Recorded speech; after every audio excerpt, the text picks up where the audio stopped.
The woman across from Ethan Cole didn't even wait for her coat. The moment he mentioned his daughter, she was gone, chair scraping, napkin crumpled, heels clicking toward the exit like gunfire.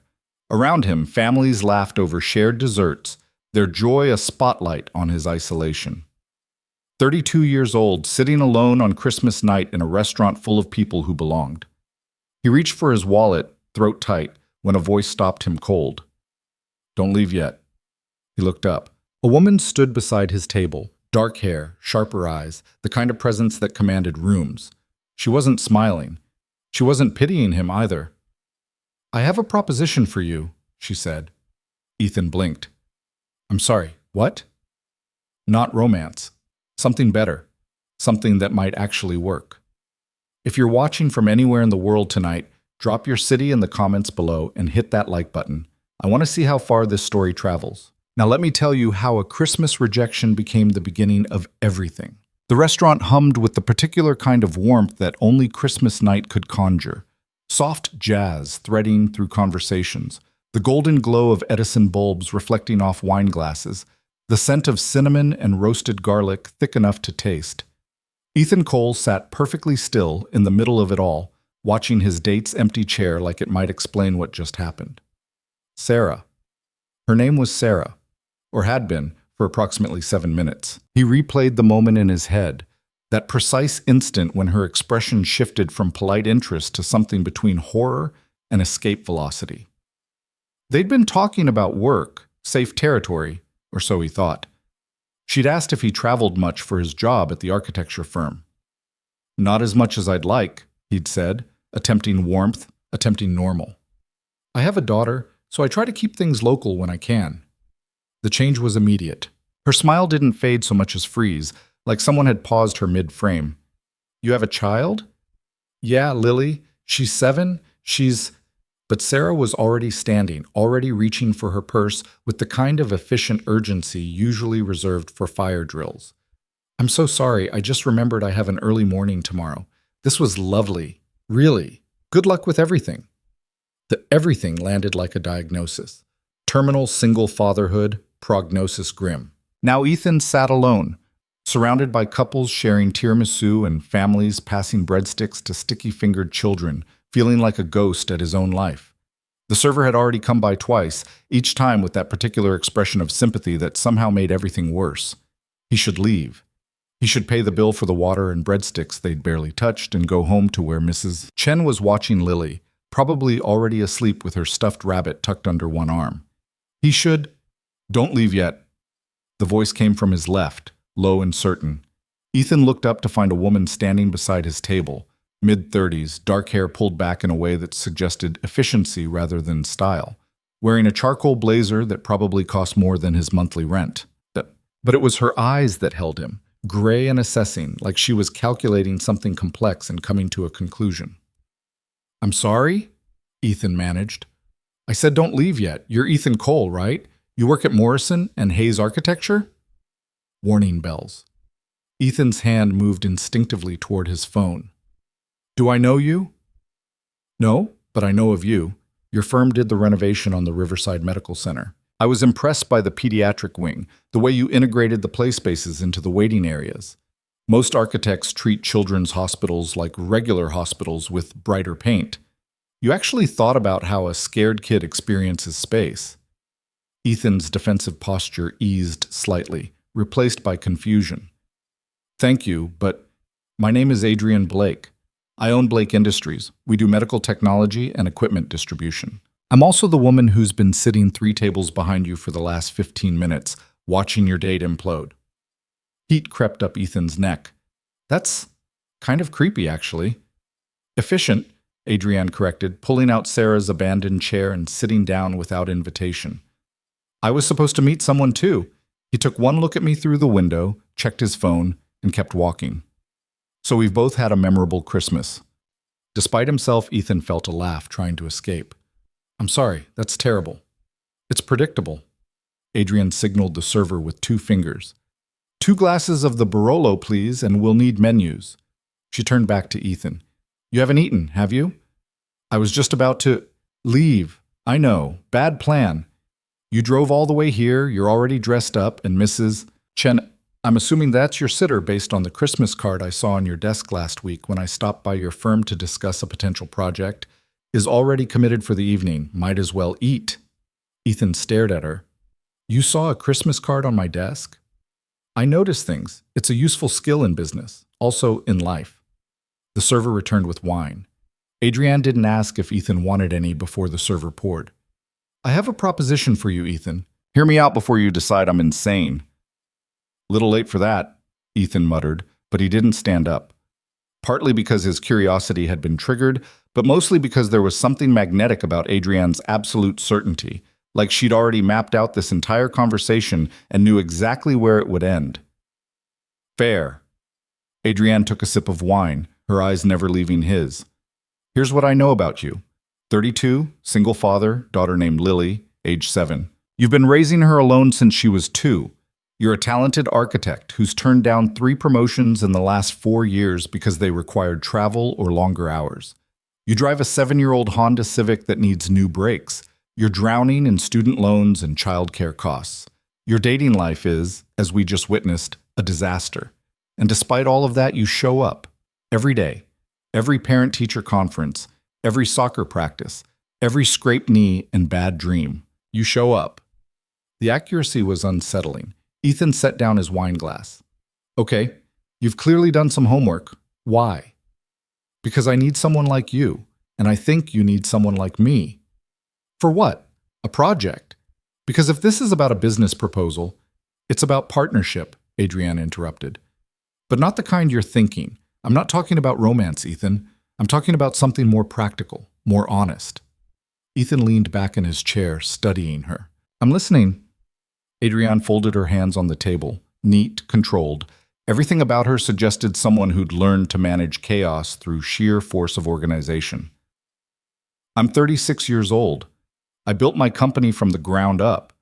I'm successful by every conventional metric. Money, influence, independence. I'm also infertile. Endometriosis, diagnosed at 23, progressively worse until a hysterectomy at 30. No children, no possibility of children. I'm sorry, Ethan said quietly. Don't be. I'm not here for sympathy. I'm here because I've spent the last 6 years trying the traditional route, dating men who say they're okay with my situation and then slowly reveal they're not. Who want to fix me with adoption agencies or surrogates or their own particular vision of what family should look like. Who ultimately want someone different than who I actually am.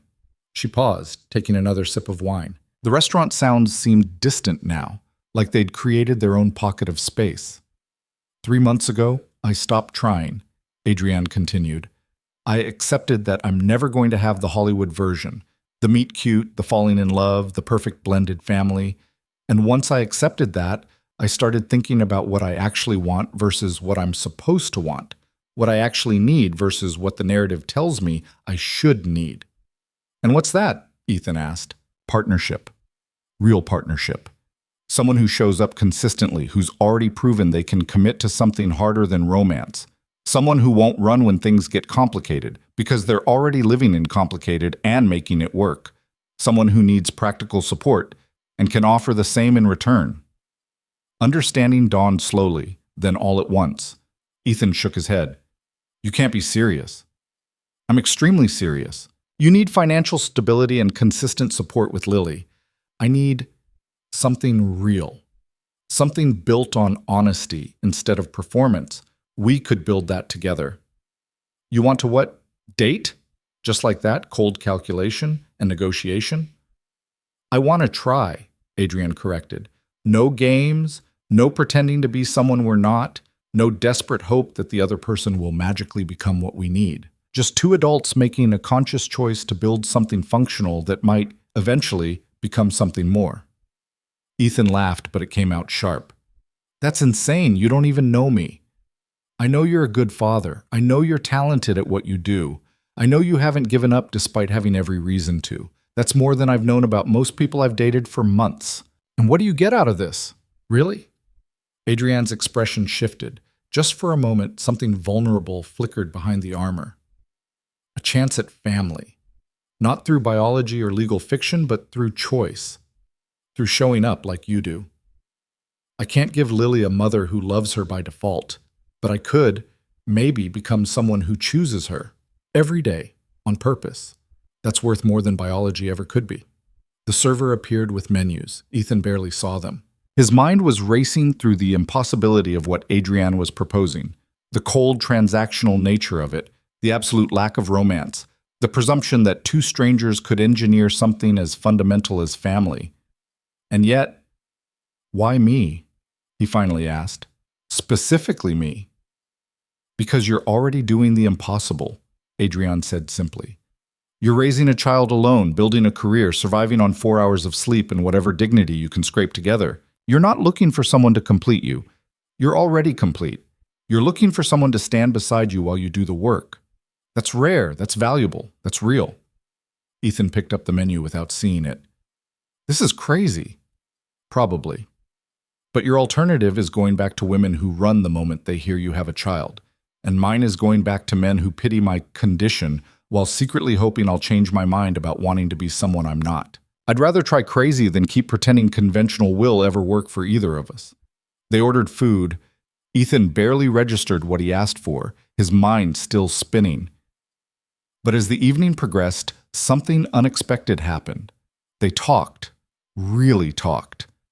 Adrienne asked about Lily, not in the way people usually did, with that performative interest that barely masked discomfort, but with genuine curiosity. What did she like? What made her laugh? What scared her? Everything, Ethan admitted, surprising himself with his honesty. Her mother left when she was 2. Just walked out one day and never came back. No custody fight, no visitation requests, nothing. She sends a birthday card once a year from whatever city she's living in, but otherwise, radio silence. And Lily remembers just enough to be terrified that everyone else will leave too. Does she ask about her mother? Less now than she used to, but she watches.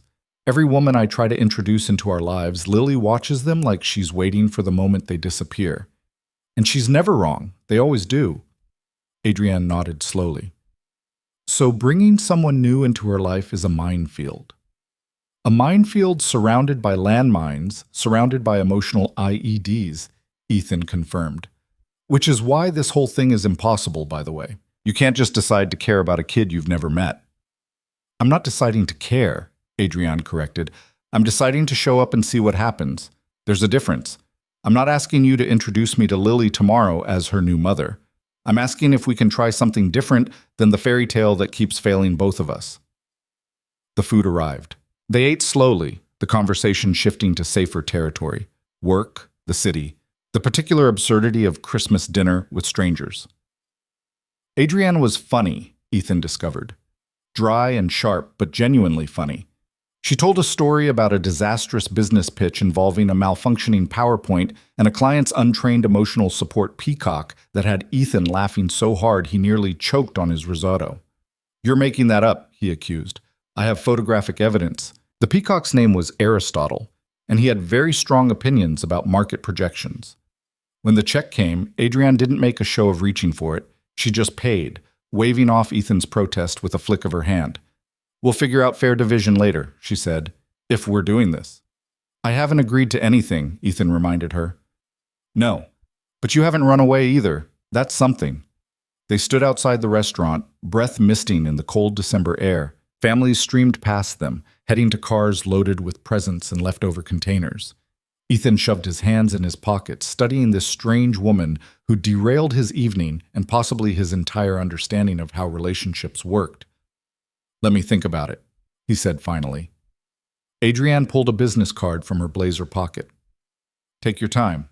But Ethan, don't think too long. We're both too old and too tired to waste time on maybes. She walked away without waiting for a response, heels clicking against pavement, completely self-contained. Ethan watched her go, the card heavy in his hand. His phone buzzed. Mrs. Chen. Lily's asleep. She asked if you found a princess tonight. I told her you found something better. A quiet dinner and time to yourself. See you when you get home.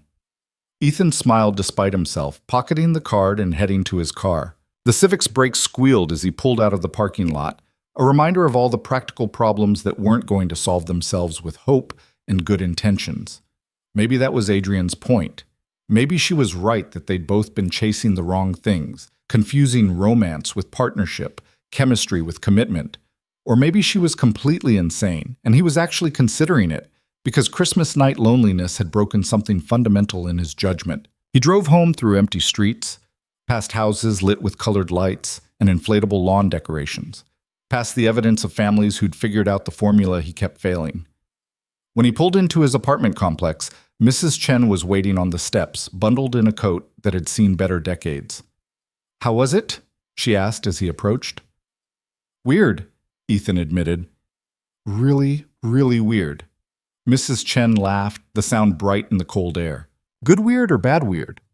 "I honestly have no idea." He paid her and thanked her, then climbed the stairs to his apartment where Lily was indeed asleep, her rabbit clutch tight, her breathing soft and even. Ethan stood in her doorway for a long moment, watching the rise and fall of her small chest, the way her fingers curled around the worn fur of her favorite toy. She deserved stability. She deserved someone who showed up and stayed. She deserved better than his endless parade of failed attempts at normal. The question was whether Adrian Blake's proposition was better or just a different kind of failure waiting to happen. Ethan pulled out his phone, staring at the business card he'd already photographed. Adrian's number glowed on the screen, waiting. He typed and deleted 3 different messages before finally settling on, "Still thinking. But I haven't said no yet." The response came back almost immediately. "Good enough. Sleep well, Ethan?"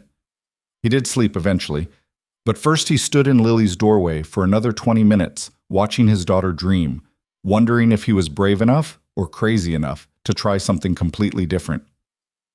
Christmas night faded into the silent hours of early morning.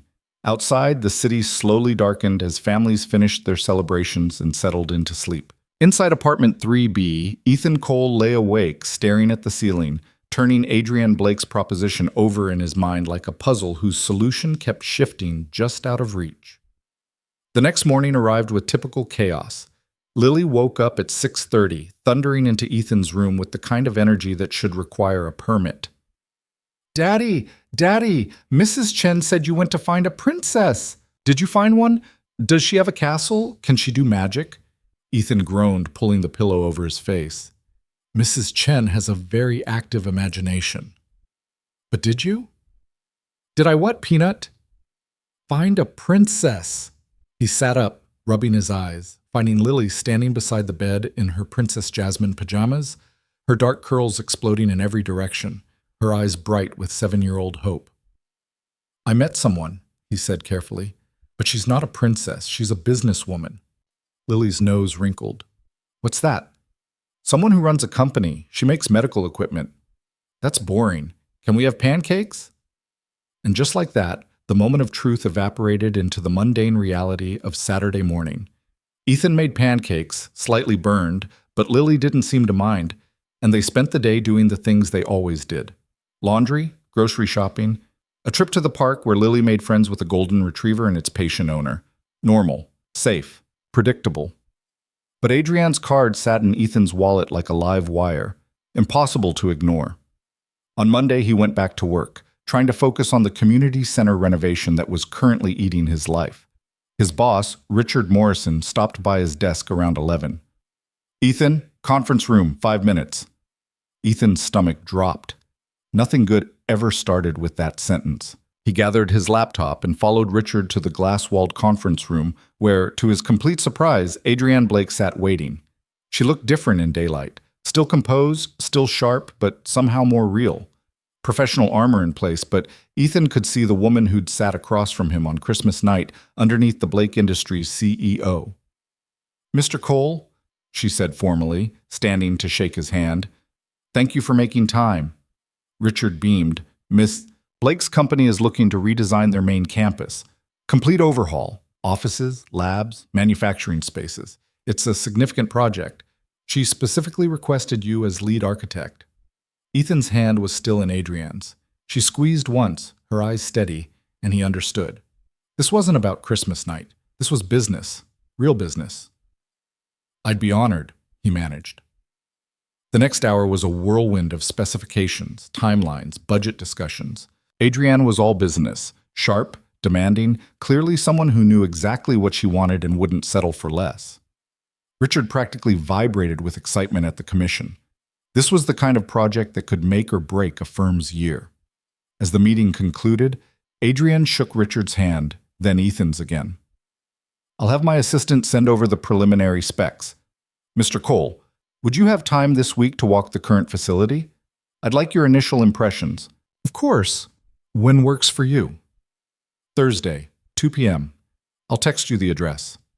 She left in a cloud of efficiency, leaving Richard grinning like he'd won the lottery. "Ethan, this is huge. Huge. Don't screw it up." "No pressure," Ethan muttered. Back at his desk, his phone buzzed.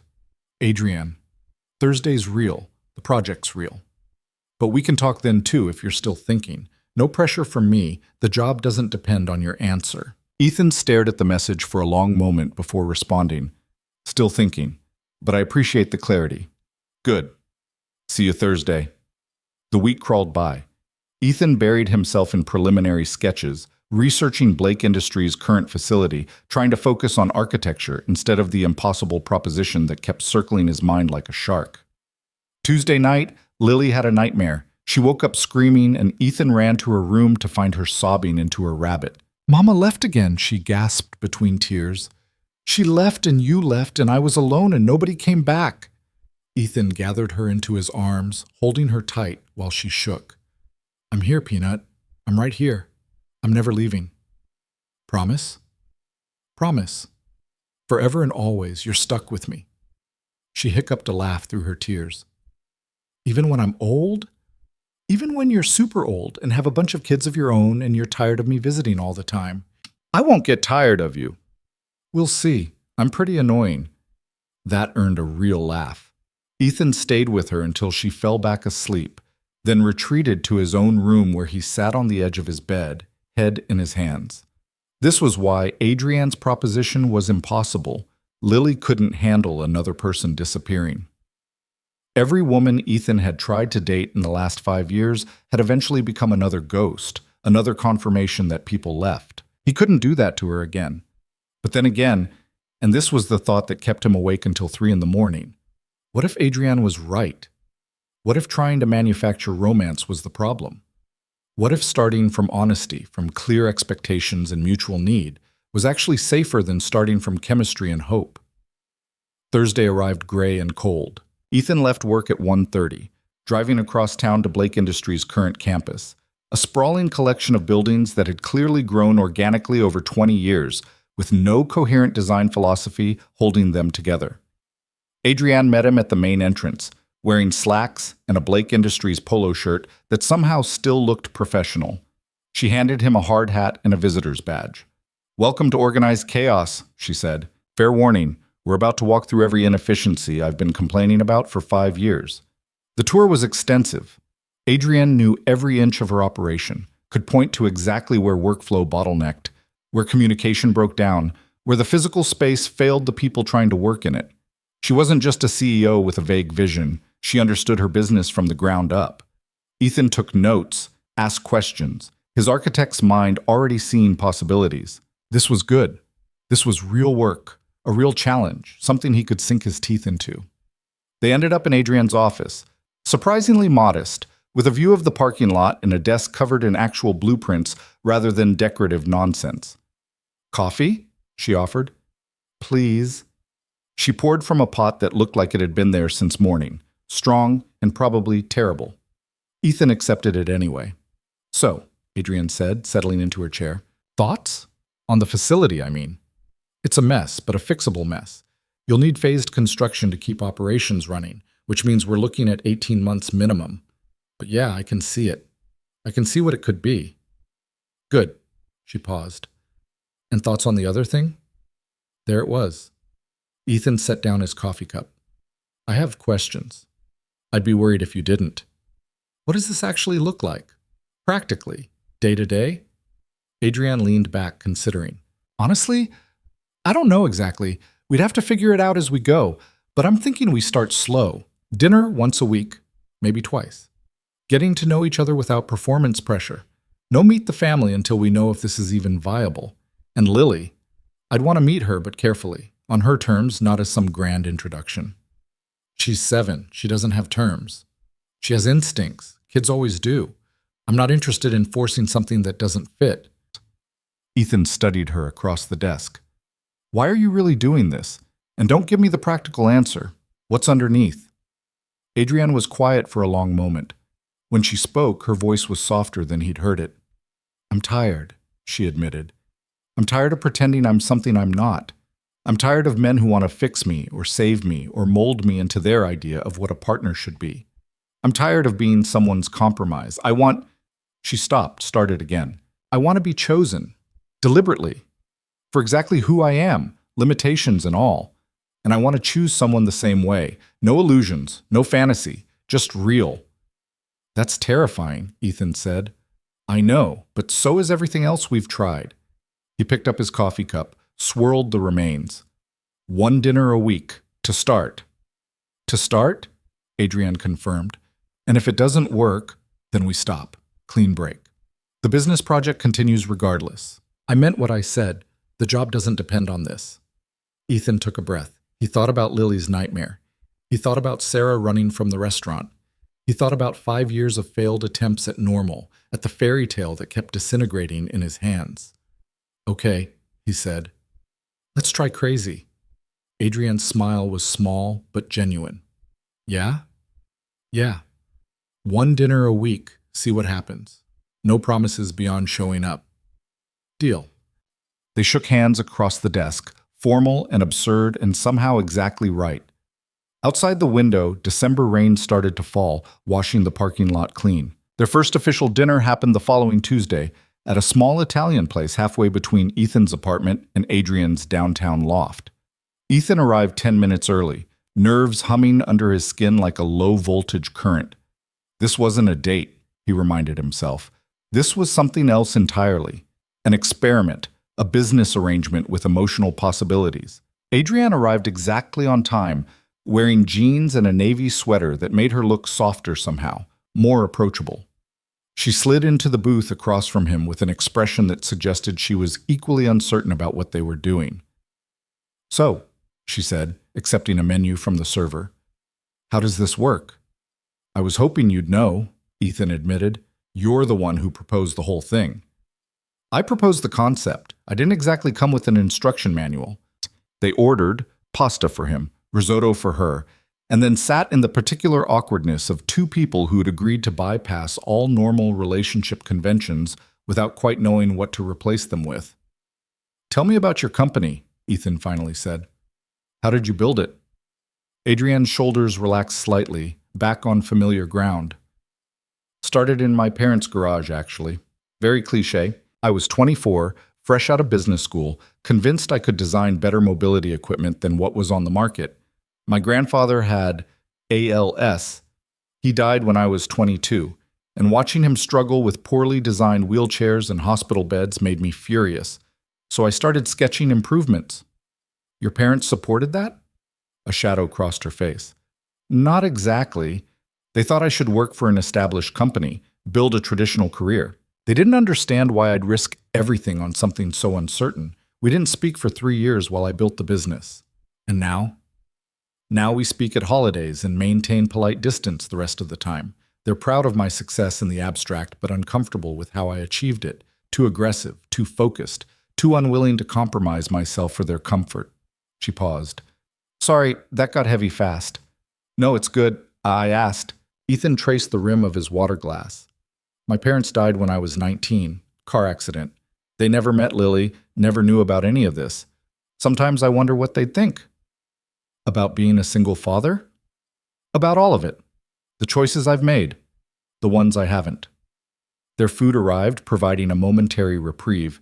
They ate in more comfortable silence, the restaurant's ambient noise filling the gaps. When Adrienne spoke again, her voice was careful. Tell me about Lily's mother, if you're comfortable. Ethan set down his fork. He told this story before, to therapists, to well-meaning friends, to himself in the dark at 3 a.m, but something about Adrienne's direct gaze made him want to tell it differently, more honestly. Her name is Rachel. We met in college, got married too young because it felt like what you were supposed to do. She got pregnant with Lily when we were 25, and I thought, stupidly, that having a baby would fix whatever was breaking between us. He laughed without humor. Turns out babies don't fix anything. They just make everything louder. What happened? Lily was 18 months old when Rachel started staying out later and later, coming home smelling like bars and someone else's cologne. We fought constantly. She said she felt trapped, suffocated, like motherhood had erased whoever she used to be. I tried everything. Therapy, date nights, hired help so she could have breaks. Nothing worked. One Tuesday morning, I woke up and she was gone. Closet empty, half the checking account withdrawn, note on the kitchen table that just said, "I'm sorry, I can't." Adrienne's expression didn't change, but something in her eyes sharpened. And Lily? Lily was crying in her crib, soaked through because Rachel hadn't changed her before leaving. She'd been alone for hours. Just crying and nobody came. Ethan's throat tightened. I filed for divorce, got full custody by default because Rachel didn't contest anything. She sends a birthday card every year from whatever city she's landed in, but otherwise nothing. No calls, no visits, nothing. Does Lily remember her? Pieces, impressions, enough to know someone left and to expect everyone else will too. He met Adrienne's gaze. That's what you'd be walking into. A kid who's been abandoned by her mother and watches every woman in my life like a ticking time bomb. I appreciate the warning. It's not just a warning, Adrienne, it's reality. Lily's been through 3 therapists trying to work through attachment issues. She has nightmares. She panics if I'm 5 minutes late picking her up. The idea of introducing someone new into her life, it terrifies me. Adrienne was quiet for a long moment, turning her wine glass slowly. Can I tell you something that might sound callous? Go ahead. I think that might actually make this easier. Ethan blinked. How? Because I'm not going to pretend to be her mother. I'm not going to show up with grand gestures and promises I might not keep. I'm not capable of that kind of performance, and I'm not interested in trying. If I meet Lily, it'll be as exactly who I am, someone who's choosing to show up deliberately, with no illusions about replacing anyone. She leaned forward. Kids can tell when adults are lying. They can smell desperation and performance from a mile away. Maybe what Lily needs isn't another person trying to be her mother. Maybe she needs someone who's honest about what they can and can't offer. It was so logical it almost hurt. Ethan wanted to argue, to point out all the ways that theory could collapse under the weight of a 7-year-old's emotional needs. But he couldn't, because some part of him recognized the truth in it. You've really thought about this, he said. I've thought about nothing else for 2 weeks. They finished dinner slowly, the conversation shifting to lighter territory, the absurdities of their respective jobs, Adrienne's ongoing war with her office's autocorrect system, Ethan's recent discovery that Lily had been using his architecture pencils to draw elaborate fantasy kingdoms on her bedroom wall. Did you punish her? Adrienne asked. Are you kidding? Have you seen her kingdoms? The girl has a future in urban planning. I just made her promise to stick to one wall. Adrienne laughed, and the sound was warm and genuine, nothing calculated about it. When they left the restaurant, standing in the parking lot under harsh streetlights, the awkwardness returned. So, Ethan said, same time next week? If you want. I do. This was good. Weird, but good. Weird but good is my new relationship goal, Adrienne said. She hesitated, then added, thank you for taking a chance on this, on me. Thank you for proposing something insane enough that it might actually work. They went to their separate cars, separate lives, but Ethan drove home feeling something he hadn't felt in years. Possibility. Not hope exactly, because hope felt too fragile, too likely to shatter. But possibility, solid and real, like the first sketches of a building that might actually get built. The dinners became routine over the next 6 weeks. Every Tuesday, same restaurant, different conversations. They talked about everything.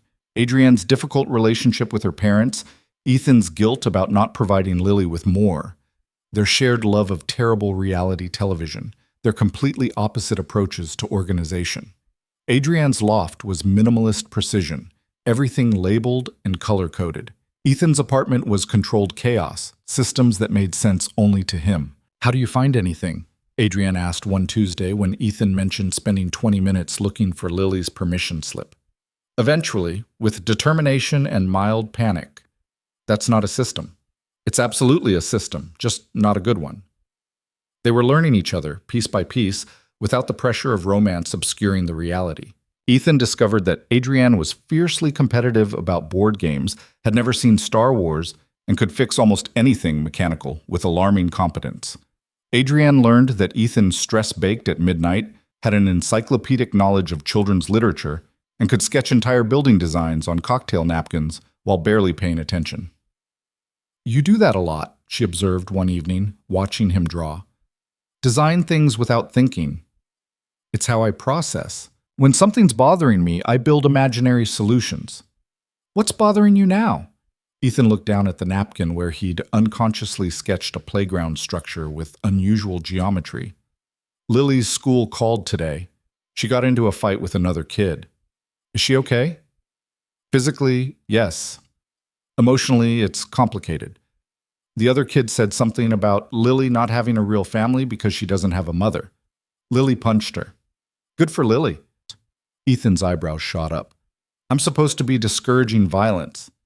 You're supposed to be teaching her to stand up for herself. There's a difference." Adrienne studied the napkin sketch. "What did you tell her?" "That hitting isn't the answer, but I understood why she was angry.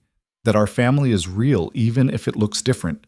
That she's not less than anyone else because we're just two instead of three." He set down his pen. "She cried for an hour, asked why her mom didn't love her enough to stay. How do you answer that?" "Honestly, I have no idea," Adrienne said quietly. "But you showed up for that hour. You didn't minimize it or try to fix it with platitudes. That counts." "Does it? Because sometimes I feel like I'm just barely keeping both our heads above water." "Welcome to parenting. Welcome to life. Nobody actually knows what they're doing. They're just better at hiding it." It was during their 8th Tuesday dinner that Adrienne brought it up. "I think it might be time," she said carefully, setting down her fork. Ethan knew immediately what she meant. His stomach tightened. "To meet Lily?" "If you're comfortable. No pressure. We can keep things separate as long as you need. But we've been doing this for 2 months now, and if this is going anywhere, eventually she needs to know I exist."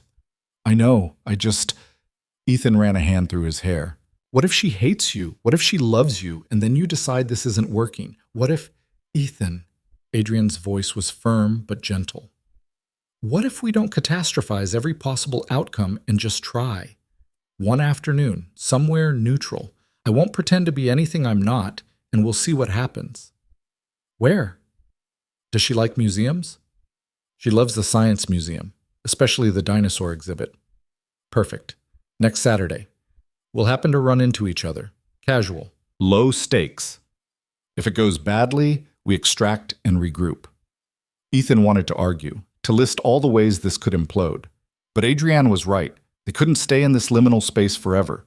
If they were going to try building something real, Lily had to be part of the equation. "Okay," he said finally. "Saturday. But I'm telling her in advance that I'm bringing a friend. No surprises." "Fair."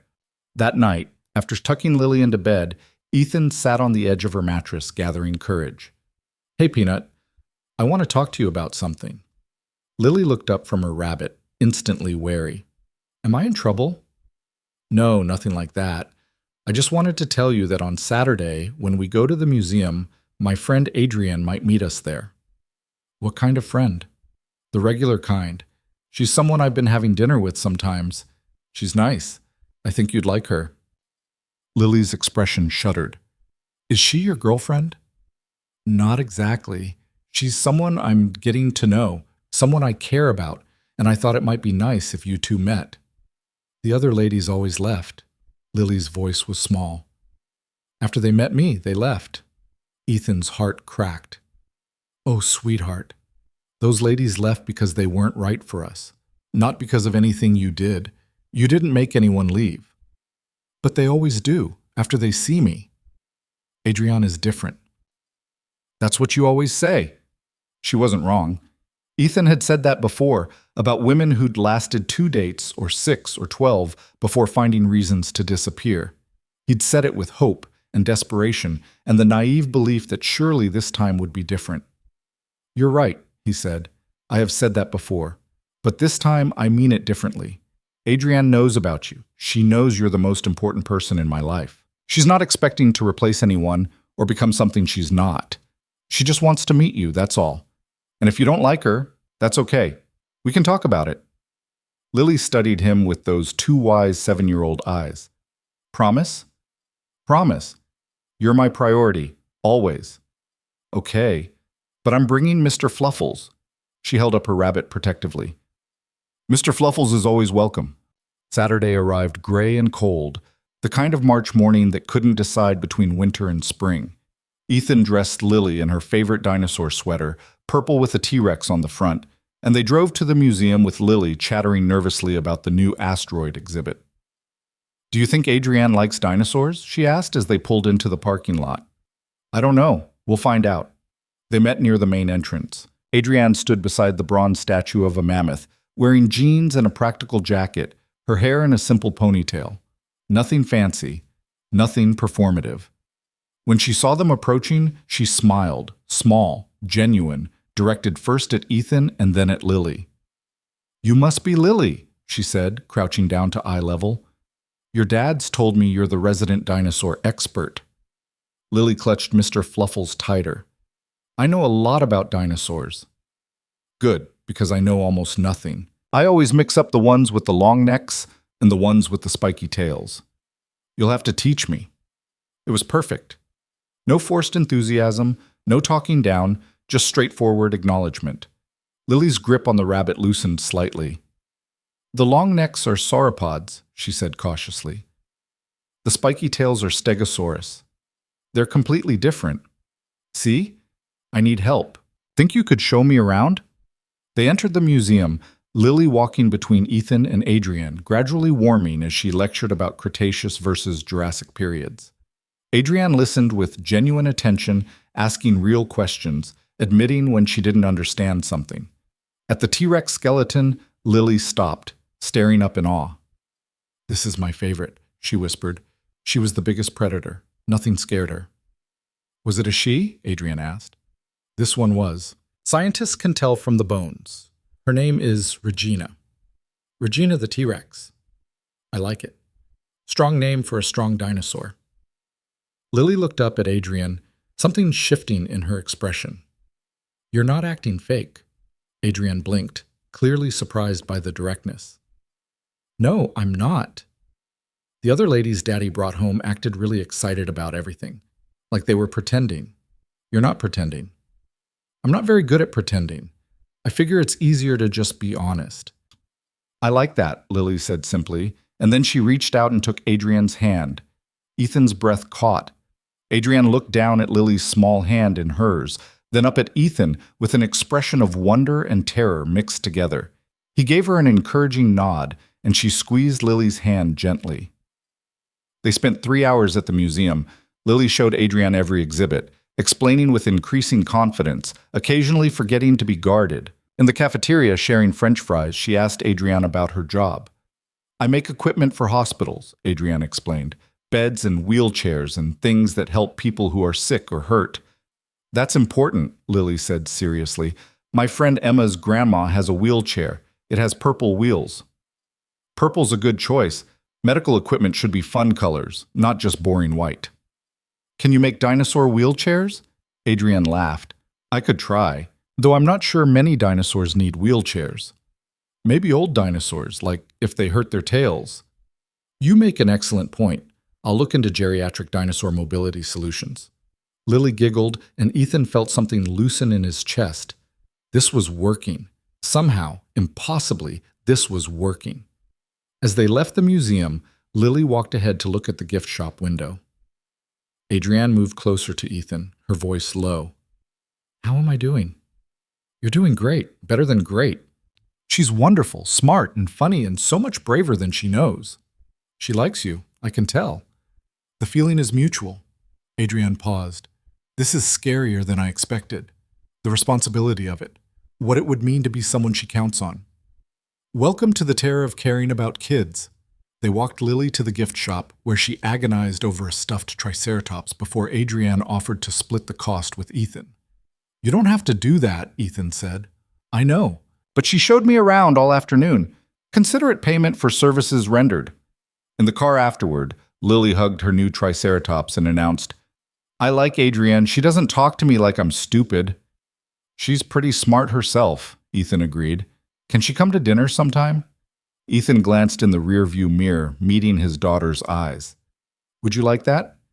Yeah, but Daddy? Yeah, Peanut? Don't let her leave like the others, okay? I like this one. The words landed like stones in water, rippling outward. Ethan's hands tightened on the steering wheel. I can't promise that, sweetheart. People make their own choices. But I can promise I'll do everything I can to make good choices for us, okay? Okay. That night after Lily was asleep, Ethan called Adrienne. She asked me not to let you leave, he said without preamble.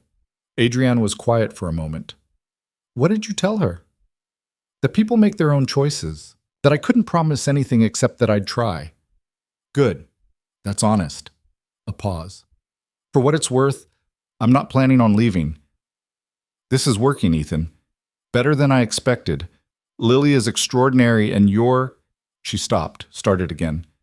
You're someone worth showing up for. Both of you are. Yeah? Yeah, so same time Tuesday? Same time Tuesday. And Adrienne, thank you. For today. For all of it. Thank you for letting me try. The weeks that followed settled into a new rhythm. Tuesday dinners continued, but now Adrienne sometimes came to the apartment afterward, helping Lily with homework or reading stories in voices that made Lily laugh. She was careful never to overstep, never to push herself into spaces that belonged to Ethan and Lily alone. But her presence became a steady constant.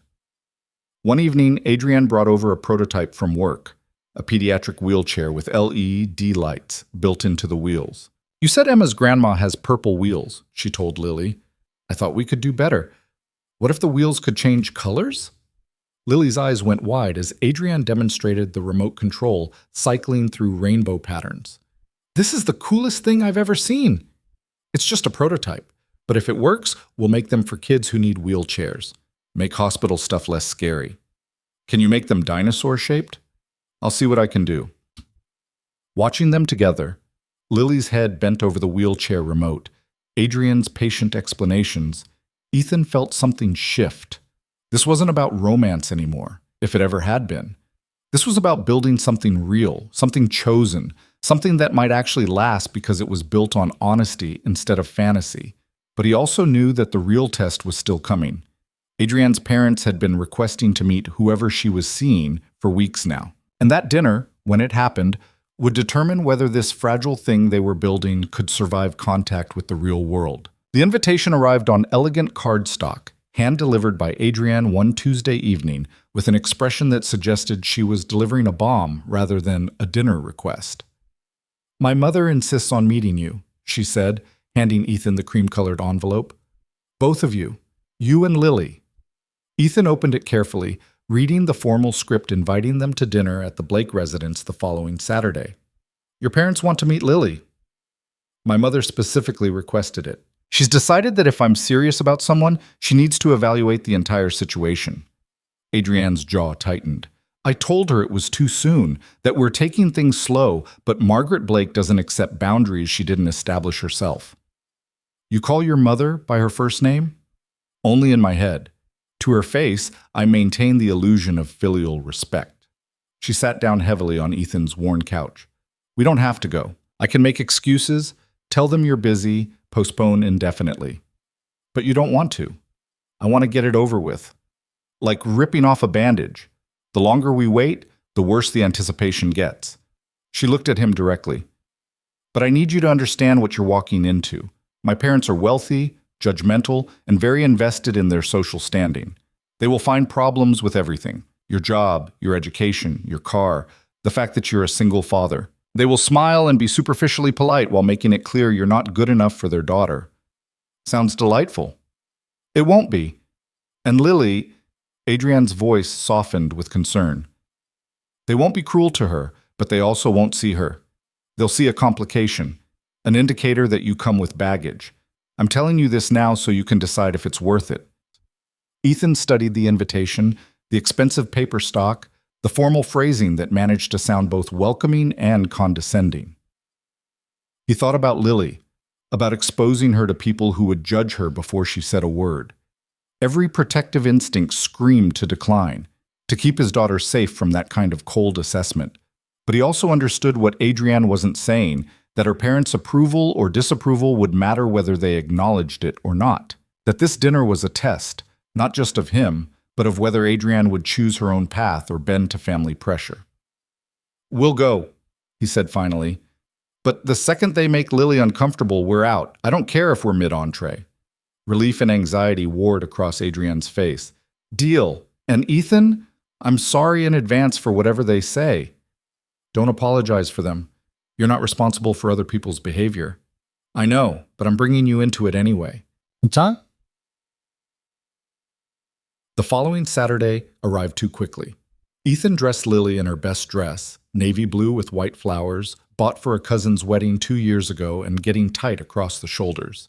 He wore the one suit he owned, purchased for job interviews and funerals, hoping it still looked presentable. "Why do I have to wear this?" Lily complained, tugging at her collar. "It's itchy, because we're having dinner with Adrienne's parents, and they're the kind of people who care about things like dresses and suits." "That's dumb." "Sometimes we do dumb things to be polite." They picked up Adrienne at her loft. She answered the door in a black dress that was clearly expensive, her hair styled in a way Ethan had never seen, makeup perfectly applied. She looked beautiful and utterly miserable. "You look nice," Lily offered. "I look like my mother dressed me from a distance using psychic manipulation," Adrienne muttered. "Sorry, that was inappropriate. You both look great. Ready?" "As we'll ever be," Ethan said. The Blake residence was in the kind of neighborhood where houses had names instead of just addresses. Wrought iron gates, manicured lawns, the subtle wealth that whispered rather than shouted. Adrienne pulled through the gates with the weariness of someone returning to a childhood home they'd long since outgrown. "Last chance to turn around," she said, putting the car in park. "We're here. Let's do this." The front door opened before they reached it. Margaret Blake stood framed in the entrance, tall, silver-haired, wearing a cream-colored dress that probably cost more than Ethan's monthly rent. Her smile was practiced, the kind that curved her lips without reaching her eyes. "Adrienne, darling," she kissed the air beside her daughter's cheeks. "And you must be Ethan. How lovely to finally meet you. Mrs. Blake, thank you for having us." Her gaze dropped to Lily, and something flickered across her expression, assessment, calculation, a judgment rendered in microseconds. "And this must be your daughter." "Lily," Ethan said, placing a protective hand on his daughter's shoulder. "Say hello, Peanut." "Hello," Lily whispered, suddenly shy. "What a precious dress," Margaret said in a tone that suggested the opposite. "Please come in. Richard is in the study. He'll join us shortly." The house was exactly what Ethan expected, expensive, tasteful, utterly devoid of warmth. Everything matched, everything coordinated, nothing out of place.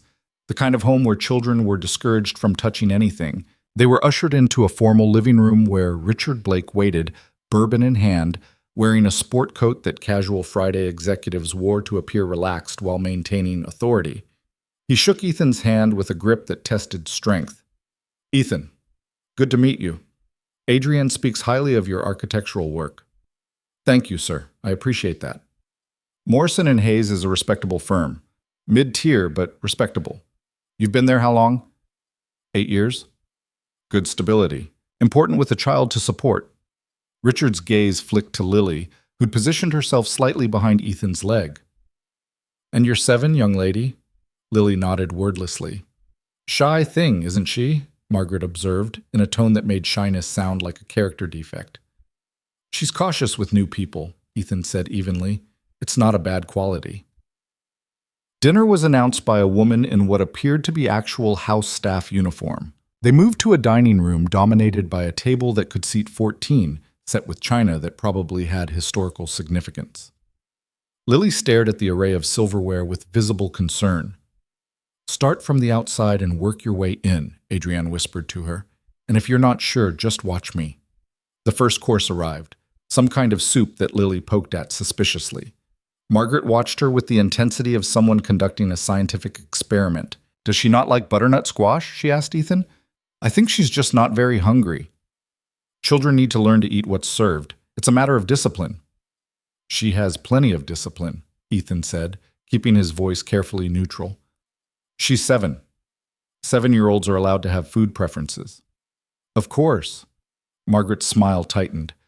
I simply meant that good habits form early. Adrienne, you mentioned Ethan's been working on our medical campus redesign? The subject change was strategic, and Adrienne seized it. He has. The preliminary designs are exceptional. He's really thought through workflow efficiency in a way most architects overlook.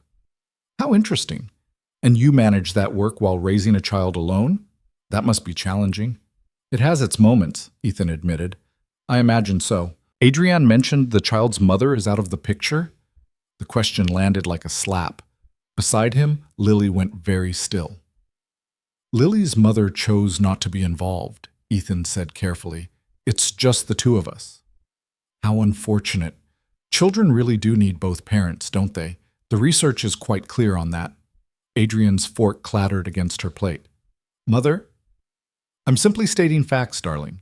Single-parent households face documented challenges. I'm sure Ethan is doing his best, but there are limitations. Actually, Richard interjected, I think what Margaret means is that it's admirable, Ethan, that you've taken on full responsibility. Many men wouldn't. I'm her father. It's not admirable, it's basic human decency. Still, not every man would sacrifice career advancement for childcare. Though I suppose at some point you'll need to consider whether you're being fair to the child, limiting your earning potential. The implication hung in the air, that Ethan was somehow failing Lily by not prioritizing money over presents. He felt his jaw tighten, felt the careful control he'd been maintaining start to crack. I provide everything Lily needs, he said quietly. Of course you do. I'm sure she's perfectly happy. Margaret's tone suggested she believed the opposite. Though one does wonder about the long-term implications. Education costs, college funds, the social opportunities that come with financial security. Mother, that's enough, Adrienne said sharply. I'm simply being realistic, Adrienne. You've always struggled with that, seeing situations clearly instead of through the lens of what you wish were true. This man is a single father working a mid-level job with limited prospects for advancement. He has significant financial obligations and a child with obvious attachment issues. Stop. Ethan's voice cut through the room. Stop talking about my daughter like she's not sitting right here. The silence that followed was absolute. Margaret's expression frosted over. I beg your pardon? You've spent this entire dinner making judgments about me, about my choices, about my capability as a father. Fine. I expected that. But you don't get to psychoanalyze my 7-year-old daughter while she's sitting at your table eating your soup. I was simply observing you were being cruel, politely cruel, but cruel nonetheless. And I won't sit here and let Lily absorb your assessment of her as damaged goods. Margaret drew herself up. Mr. Cole, I understand you're defensive, but I'm thinking of my daughter's future. Adrienne deserves someone who can provide stability, who doesn't come with complicated baggage. I am not baggage. Lily's voice cracked across the room, high and furious and devastated. I'm not baggage. I'm a person. All eyes turned to her. Tears streamed down her face, but her expression was pure rage. Lily, sweetheart. Ethan reached for her, but she jerked away.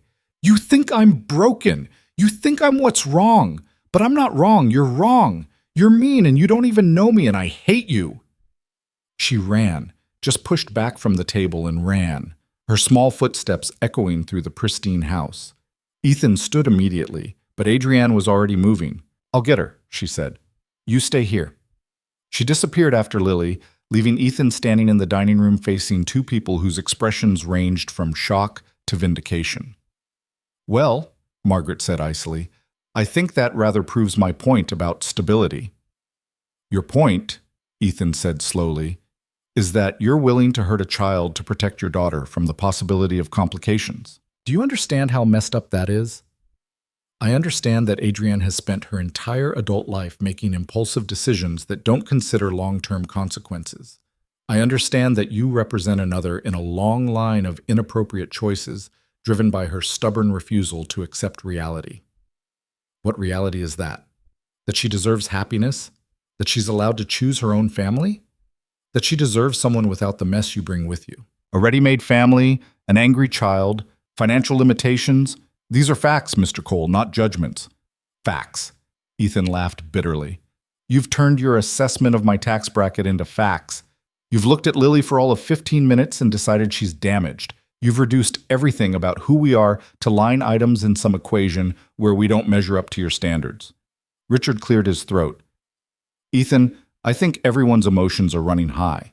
No, your wife just made my daughter cry by implying she's the problem with my life. There's no everyone. There's an adult woman who chose to be cruel to a child, and there's me deciding whether to be polite about it or call it what it is. How dare you? Margaret started.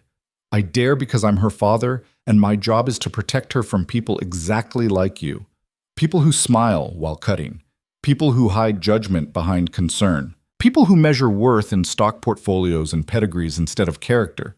He turned toward where Adrienne had disappeared. I'm getting my daughter and we're leaving. You can explain to Adrienne why this dinner was worth destroying what we've been building. He found them in what appeared to be a library. Lily curled on a leather couch with her face buried in Adrienne's shoulder, Adrienne holding her and murmuring something too quiet to hear. When Adrienne looked up, her eyes were wet. I'm so sorry, she said. I'm so sorry. I knew they'd be difficult, but I didn't think I should have protected her better. It's not your fault. Ethan moved to the couch, kneeling beside Lily. Hey, Peanut, we're going home. I ruined everything, Lily sobbed. I yelled and cried, and now Adrienne's going to leave like everyone else because I'm too much trouble. Stop. Adrienne's voice was firm. She pulled back to look at Lily directly. Listen to me very carefully. You didn't ruin anything. My mother was wrong, completely, utterly wrong. You are not baggage. You are not a problem. You are a smart, brave, wonderful kid, and anyone who can't see that is blind and stupid. But I yelled. You defended yourself. That's allowed. That's good. My mother was being cruel, and you called her on it. I'm proud of you. Lily's sobs quieted to hiccups. Really? Really? And Lily, I'm not leaving. I don't leave people I care about just because things get hard or loud or messy. That's not who I am. Promise? Adrienne hesitated, and Ethan loved her for that moment of honesty, for not making promises she couldn't guarantee. I promise I will try my absolute hardest not to, she said instead. I promise that if I ever need to leave, it won't be because of you. It won't be because you're too much or too loud or too anything. It'll be about me and my stuff, and I'll tell you that clearly. Okay? Okay. Lily wiped her eyes. Can we really go home? Yeah, we can really go home. They gathered their things, Ethan's jacket, Lily's small purse with Mr. Fluffles peeking out. Margaret and Richard waited in the foyer, their expressions strained. Adrienne, Margaret began, I think we need to discuss this privately. No. Adrienne's voice was cold. We don't. You humiliated a child at your dinner table. You reduced her to a liability and me to someone too stupid to recognize one. There's nothing to discuss. I was trying to protect you. From what?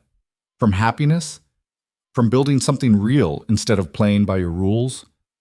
Adrienne stepped closer to her mother. I'm 36 years old. I've built a successful business, bought my own home, made my own life, and you still think I need your protection for my own choices. You're being dramatic. I'm being clear. Ethan and Lily are part of my life now. If you can't accept that with respect and kindness, then you're choosing not to be part of my life. Those are your options. Choose wisely. They left through the front door into air that felt remarkably clean after the suffocating atmosphere inside. Nobody spoke until they were in the car, blocks away from the Blake residence. That was awful, Lily said from the back seat. Yeah, Adrienne agreed. It really was. I'm sorry I put you through that. It's okay. You stood up for me. You stood up for yourself first. That was braver. They drove in silence back to Ethan's apartment. When they arrived, Lily was asleep in the back seat, exhausted from the emotional marathon. Ethan carried her inside, Adrienne following quietly. He tucked Lily into bed, still in her dress, too tired to wake her for pajamas. In the living room, Adrienne stood by the window, arms wrapped around herself. I should go, she said quietly. Let you both rest. Or you could stay. Have a glass of terrible wine and process what just happened. Your wine's not terrible. It's $15 a bottle from the grocery store. It's objectively terrible. That earned a small smile. Adrienne accepted the glass Ethan poured, settling onto the couch with visible exhaustion. I knew they'd be difficult, she said, but I didn't expect them to be cruel. Not to Lily. Adults, sure, but not to a kid. Your mother felt threatened, Ethan said, sitting beside her. She saw us as a threat to the life she's planned for you. The life where I marry someone from the right family, with the right credentials, and produce the right kind of grandchildren. Except I can't produce any grandchildren, and she still hasn't forgiven me for that particular failure. That's not a failure. To her it is. To her, my entire existence has been a series of disappointments. The wrong career, the wrong priorities, the wrong everything. Tonight was just another confirmation that I'm incapable of making acceptable choices. Ethan took her hand. Do you regret this? Us? No. The answer was immediate and fierce. No. Tonight was horrible, but it clarified something important. I spent years trying to win my parents' approval, twisting myself into shapes that might finally earn their pride. And it never worked. Nothing was ever good enough. So I built my company and proved I didn't need their approval to succeed. But some part of me was still looking for it in my personal life, still choosing people they'd accept over people who actually fit me. And now? Now I choose us. You and Lily and whatever we're building. My mother can accept it or not. That's her choice. But I'm done making myself smaller to fit into her vision. They sat in comfortable silence, drinking mediocre wine in a small apartment that was infinitely warmer than the Blake mansion. Lily asked me not to leave, Adrienne said eventually. In the car, after she calmed down. She said, please don't leave like the others. It broke my heart. You told her you wouldn't. I told her I'd try not to, because I can't promise forever, Ethan. Nobody can. But I can promise I'm here now, by choice. That I'm choosing this every day. That has to be enough. It is enough. He squeezed her hand.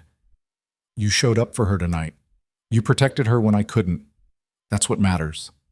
You were protecting her too. Calling out my mother took guts. Calling out your mother probably ended your relationship with your parents. Adrienne shrugged. Maybe. Or maybe it's the wake-up call they need to realize I'm serious. Either way, it's their choice to make. I made mine. Ethan studied her in the dim lamplight.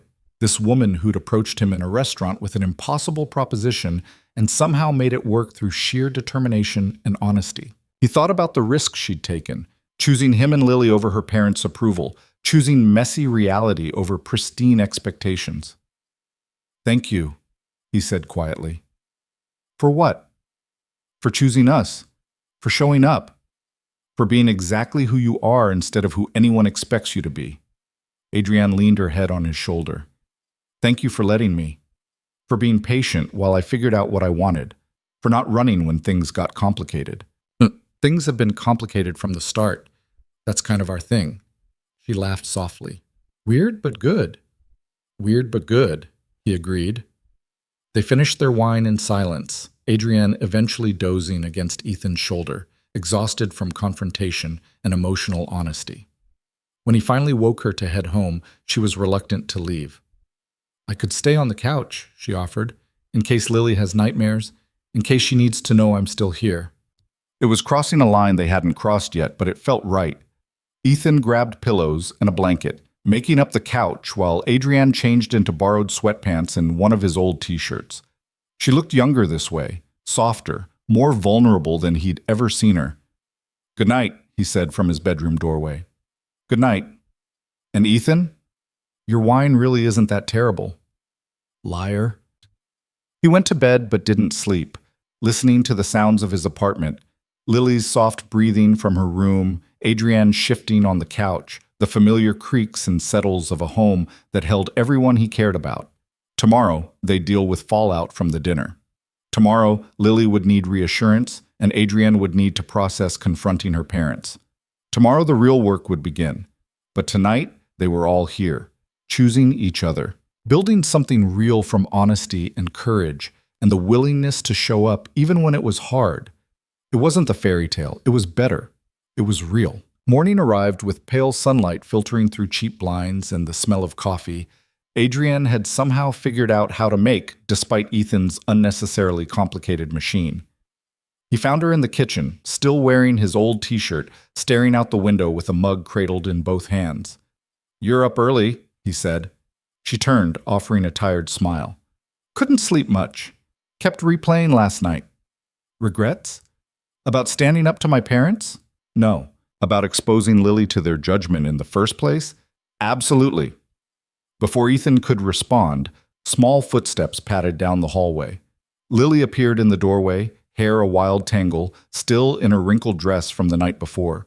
She stopped when she saw Adrienne, her expression uncertain. "You stayed," she said quietly. "I did. Is that okay?" Lily crossed the kitchen and wrapped her arms around Adrienne's waist, pressing her face against the borrowed t-shirt. Adrienne set down her mug carefully and returned the embrace, her eyes finding Ethan's over Lily's head with an expression of wonder and terror mixed together. "I thought you'd leave," Lily mumbled into the fabric. "I thought after I yelled and cried, you'd decide I was too much trouble." Adrienne knelt down to eye level, hands gentle on Lily's shoulders. "Listen to me. You are never too much. Not your feelings, not your voice, not your anger when people are cruel. You get to take up space in this world. You get to defend yourself. And anyone who tells you otherwise is wrong. Your mom said I have problems. My mother is scared of anything she can't control, and feelings are messy and uncontrollable. That's her limitation, not yours. You don't have problems, sweetheart. You have feelings, and you're learning how to handle them. That's called being human." Lily wiped her eyes. "Do you really not think I'm broken?" "I think you're one of the bravest people I've ever met. You've been through things that would break most adults, and you keep showing up. You keep trying. That's not broken. That's extraordinary." Something in Lily's expression cracked open, relief flooding through like water breaking a dam. She threw her arms around Adrienne's neck, holding on like she was afraid to let go. Ethan turned away, ostensibly to check on pancakes that didn't need checking, mostly to hide the fact that his eyes had gone suspiciously wet. When he turned back, Adrienne was standing, Lily attached to her hip despite being too big to be carried comfortably. "Pancakes?" he offered, voice rough. "Pancakes sound perfect," Adrienne said. They spent the morning in comfortable domesticity that felt both new and inevitable. Lily chattered about her upcoming science project while Adrienne asked intelligent questions about plant photosynthesis. Ethan burned the first batch of pancakes because he was too busy watching them together to pay attention to the stove. It was Adrienne's phone that eventually shattered the peaceful bubble. It rang during breakfast cleanup, her mother's name flashing on the screen. Adrienne stared at it like it might explode.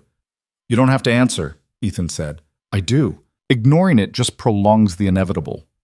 She accepted the call, putting it on speaker at Ethan's gesture. "Mother." "Adrienne." Margaret Blake's voice was crisp, controlled, giving nothing away. "I'm calling to discuss last night's unfortunate incident." "Unfortunate incident? Is that what we're calling your assessment of a 7-year-old as damaged baggage?" "I was expressing legitimate concerns about your choice of partner, concerns which, I might add, were validated by the child's outburst." Adrienne's jaw tightened. "Lily had an outburst because you spent an hour making her feel like she was the problem with her father's life. She was defending herself. She was being disrespectful and undisciplined, exactly the kind of behavior I was warning you about. No, Mother, you were being cruel. There's a difference between legitimate concern and calculated cruelty, and you crossed that line repeatedly. I will not apologize for wanting better for you. Better according to what metric? Your social circle? Your country club? Your desperate need to control every aspect of my life?" Adrienne's voice was rising despite obvious efforts to stay calm. "I'm 36 years old. I've built a successful business without your help. I've created a life I'm proud of. And you still treat me like I'm incapable of making my own choices. Because you consistently make poor ones. This man is beneath you, Adrienne. He's a single father with limited means and a troubled child. He will drag you down. He's a good man raising an exceptional daughter under impossible circumstances. He shows up every day. He puts her needs ahead of his ego. He builds things that matter instead of collecting status symbols. That's not beneath me. That's exactly what I need." Silence on the other end, heavy with disapproval. When Margaret spoke again, her voice was ice. "I see. You've made your choice then.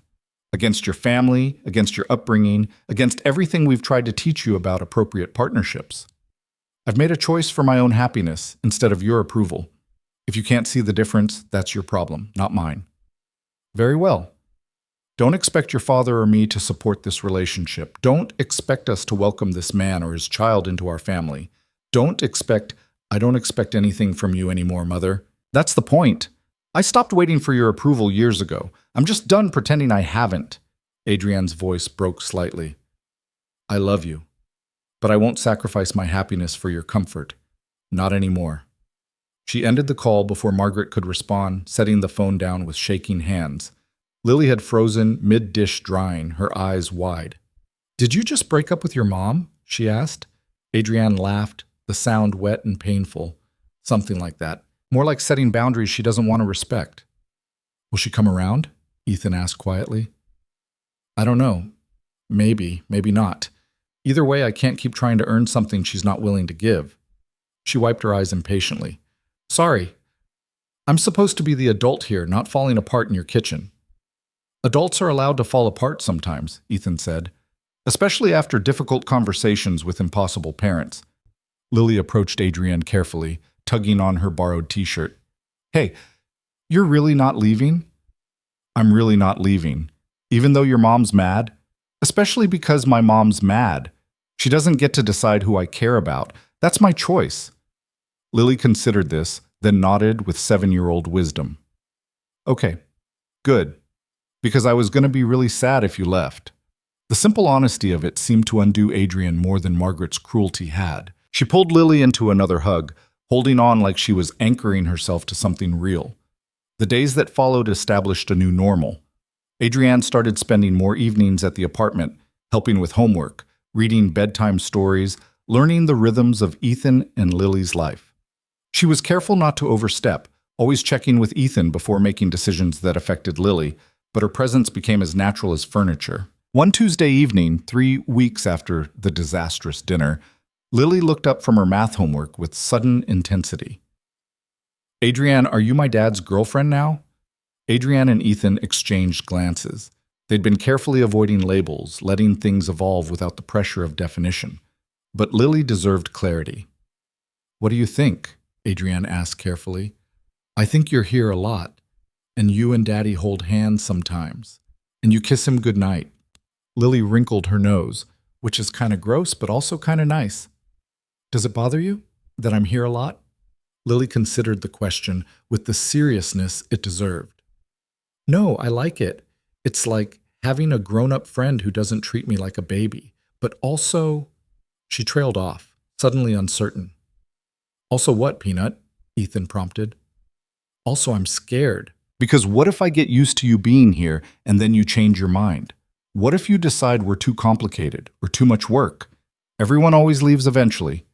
The fear in her voice was raw, years of abandonment distilled into one terrible certainty. Adrienne set down the pen she'd been using to help with fractions and moved to sit beside Lily. Can I tell you something true? She asked. Lily nodded. I can't promise I'll never leave.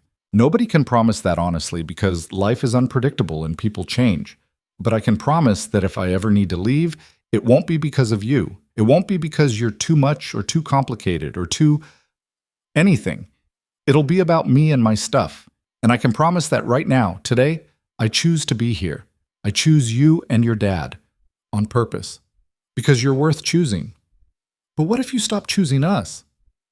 Then I'll tell you honestly, I won't just disappear. I won't ghost you or make excuses or pretend I'm too busy. I'll sit down and explain what's happening and why. You deserve that kind of respect. Lily studied her for a long moment. Your mom didn't think we deserve respect. My mother has her own issues that have nothing to do with your worth. She's wrong about a lot of things, including you. Do you miss her?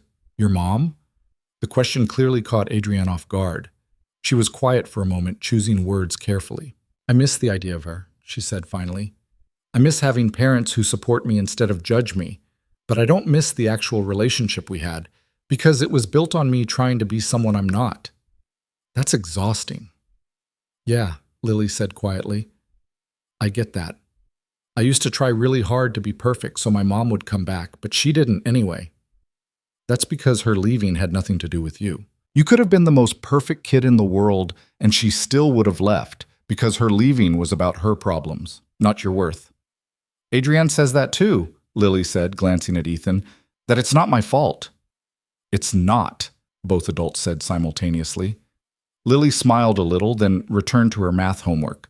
But something had shifted. Some burden she'd been carrying had lightened just slightly. That night, after Lily was asleep, Adrienne and Ethan sat on the small balcony of his apartment, sharing a blanket against the April chill.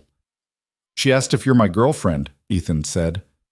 I heard. What do you think? I think we've been building something for 4 months now. I think you're here more nights than you're not. I think Lily looks for you when she gets home from school. I think I'm happier than I've been in years. He paused. I think maybe we should stop avoiding the question.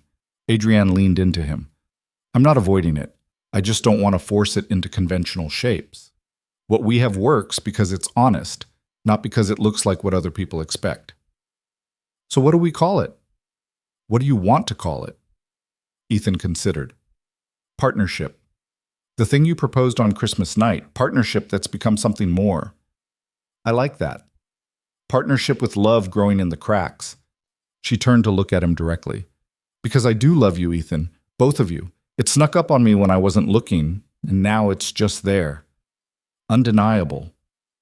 I love you too, he said quietly. It terrifies me, but I love you. You've become essential.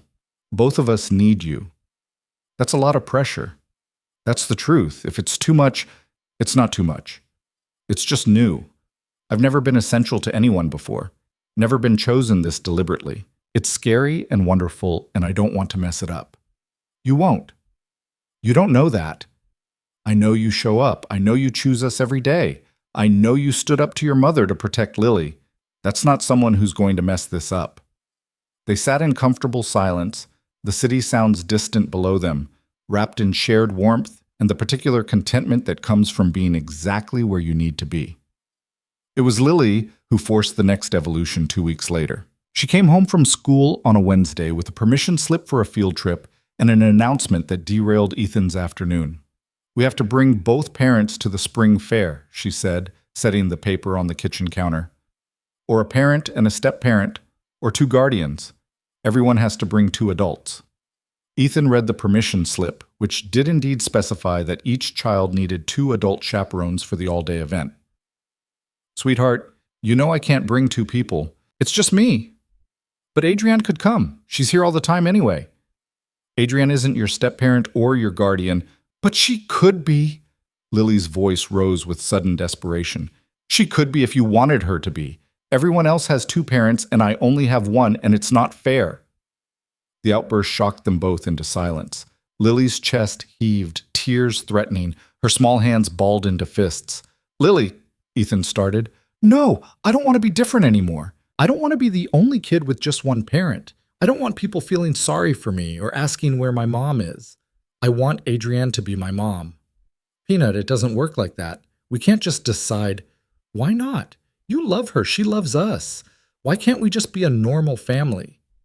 She ran to her room before Ethan could formulate a response, the door slamming with enough force to rattle the frames on the hallway wall. He stood frozen in his kitchen, the permission slip still in his hand, his heart breaking for his daughter's desperate need for normal. His phone buzzed. Adrienne texting from a meeting. How's your afternoon going? He stared at the message for a long moment before typing back. Can you come over tonight? Something's come up. Is Lily okay? Physically, yes. Emotionally complicated. I'll explain when you get here. On my way as soon as I can. She arrived 45 minutes later, still in work clothes, her expression concerned. Ethan filled her in quietly while Lily remained barricaded in her room. She wants me to be her mother, Adrienne said slowly, sitting down like her legs wouldn't hold her anymore. She wants normal. 2 parents like everyone else has. The security of knowing you're not going anywhere. But I can't be her mother, Ethan. I can't replace Rachel. She doesn't want you to replace Rachel. She wants you to be something new, something chosen. Adrienne was quiet for a long moment, staring at her hands. When she spoke, her voice was careful. I need to talk to her. Alone. Is that okay? Ethan nodded. Her room, Door's probably still locked. Adrienne walked down the hallway and knocked gently. Lily, it's me. Can we talk? Silence. Then the sound of the lock clicking open. Adrienne entered the room, closing the door behind her. Ethan waited in the living room, forcing himself not to pace, not to eavesdrop, to trust Adrienne with his daughter's heart. 20 minutes passed, then 30. He was about to check on them when the door opened and they emerged together, Lily's hand in Adrienne's, both their faces blotchy from crying. We need to talk, Adrienne said, all three of us. They gathered on the couch, Lily between them, her rabbit clutch tight. Adrienne took a breath, clearly choosing words with extreme care. Lily told me she wants me to be her mom, she began, and I told her something important. I can't be her mother, because she already has a mother, even if that mother chose not to be present. I can't replace that person, and I wouldn't want to, but... She paused, making sure Lily was looking at her. I could be something else, something equally important. I could be the person who chooses to show up, the person who's here for school events and scraped knees and bad dreams, the person who loves you deliberately every single day, not because biology demands it, but because I choose to. Like a stepmom? Lily asked quietly. Maybe. Eventually, if your dad and I decide to make this official in legal ways, but even without legal papers, I could be your person, the adult who shows up for you consistently. Would that be enough? Lily considered this with the gravity of someone making a life-altering decision. You'd really come to the spring fair? I'd love to come to the spring fair. And you'd really stay? Not just say you will and then leave when things get hard? I can't promise nothing will ever change. But I can promise that if things do change, it won't be because of you. And I can promise that right now I'm all in. You're stuck with me. Okay, Lily whispered. Then louder, okay, you can be my person. Adrienne pulled her into a hug, and Ethan wrapped his arms around both of them, creating a small circle of chosen family on a worn couch in a small apartment. It wasn't the conventional structure. It wasn't the fairy tale. But it was real and honest and built on deliberate choice rather than accident or obligation. When Lily finally fell asleep that night, emotionally exhausted from the day's revelations, Adrienne and Ethan returned to the balcony. That was terrifying, Adrienne admitted, promising to be her person. What if I fail? What if I can't be what she needs? You already are what she needs. You showed up when it mattered. You were honest instead of making empty promises. You gave her exactly what she was asking for, commitment without fantasy. I told her I'm all in. Are you? Adrienne turned to face him fully. Yes, completely. Terrifyingly, yes. This isn't what I planned when I approached you on Christmas night, but it's what I want. You and Lily, this messy, beautiful thing we're building. I want all of it. Ethan kissed her then, deep and genuine, tasting salt from earlier tears and hope for impossible futures. When they broke apart, Adrienne was smiling. So I guess I'm going to a spring fair, she said. You're going to a spring fair. Fair warning, it involves face painting, questionable carnival food, and watching 7-year-olds compete in 3-legged races. Sounds perfect. The spring fair arrived on a Saturday bright with possibility and unseasonably warm. Lily woke up vibrating with excitement, changing outfits 3 times before settling on shorts and her favorite dinosaur t-shirt. Do I look okay? She asked Adrienne anxiously. Everyone's going to see you're my person now. You look perfect. And yes, everyone's going to see. Is that scary? A little. What if the other kids ask questions? Then you answer honestly. This is Adrienne. She's my dad's partner and my person. Anyone who has a problem with that isn't worth worrying about. They arrived at the school to find the field transformed into controlled chaos. Game booths, food trucks, a small stage where the choir would perform later. Other families milled about, clusters of parents and children navigating the festivities. Lily's teacher, Mrs. Patterson, approached them with a warm smile. Lily, so glad you could make it. And you must be Adrienne. Lily's been talking about you nonstop. All good things, I hope, Adrienne said. The best things. She's very excited to have you here. Mrs. Patterson's expression was kind, knowing. It's wonderful that she has such strong support. They spent the afternoon in happy chaos. Ethan and Adrienne took turns manning game booths, watching Lily compete in relay races, sharing cotton candy that turned their fingers sticky and blue. Other parents approached curiously, some with thinly veiled judgment, others with genuine welcome. One mother, Jessica, who Ethan vaguely recognized from pickup, made a point of introducing herself to Adrienne. "So, you're Lily's stepmother?" "Not officially," Adrienne said calmly. "I'm Ethan's partner. Lily and I are figuring out our relationship as we go." "How modern!" Jessica's tone suggested this was not a compliment. "Must be complicated stepping into a ready-made family."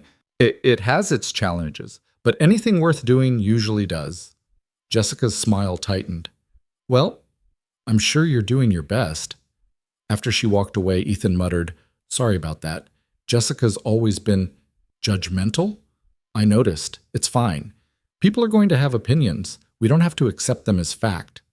Lily ran up then, dragging them toward the cakewalk. "Come on, I want to win a chocolate cake." They didn't win the cake, but Lily won a stuffed elephant at the ring toss, which she immediately named Dr. Trunks and declared Adrienne's responsibility to carry for the rest of the day.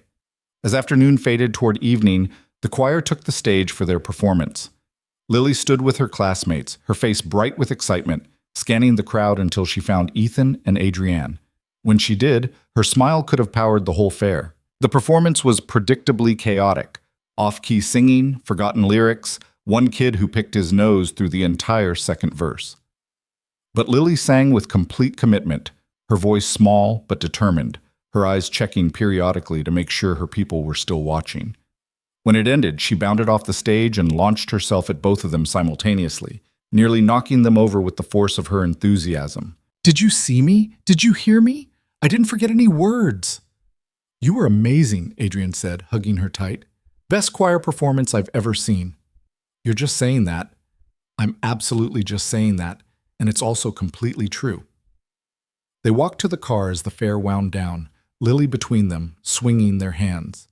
In the parking lot, Lily stopped suddenly. "Hey, we look like a real family now, all three of us together." Ethan and Adrienne exchanged glances over her head. "We are a real family," Ethan said quietly. "Maybe not the traditional kind, but real." "Good," Lily said firmly. "Because I like this family. I want to keep it." "Then we'll keep it," Adrienne promised.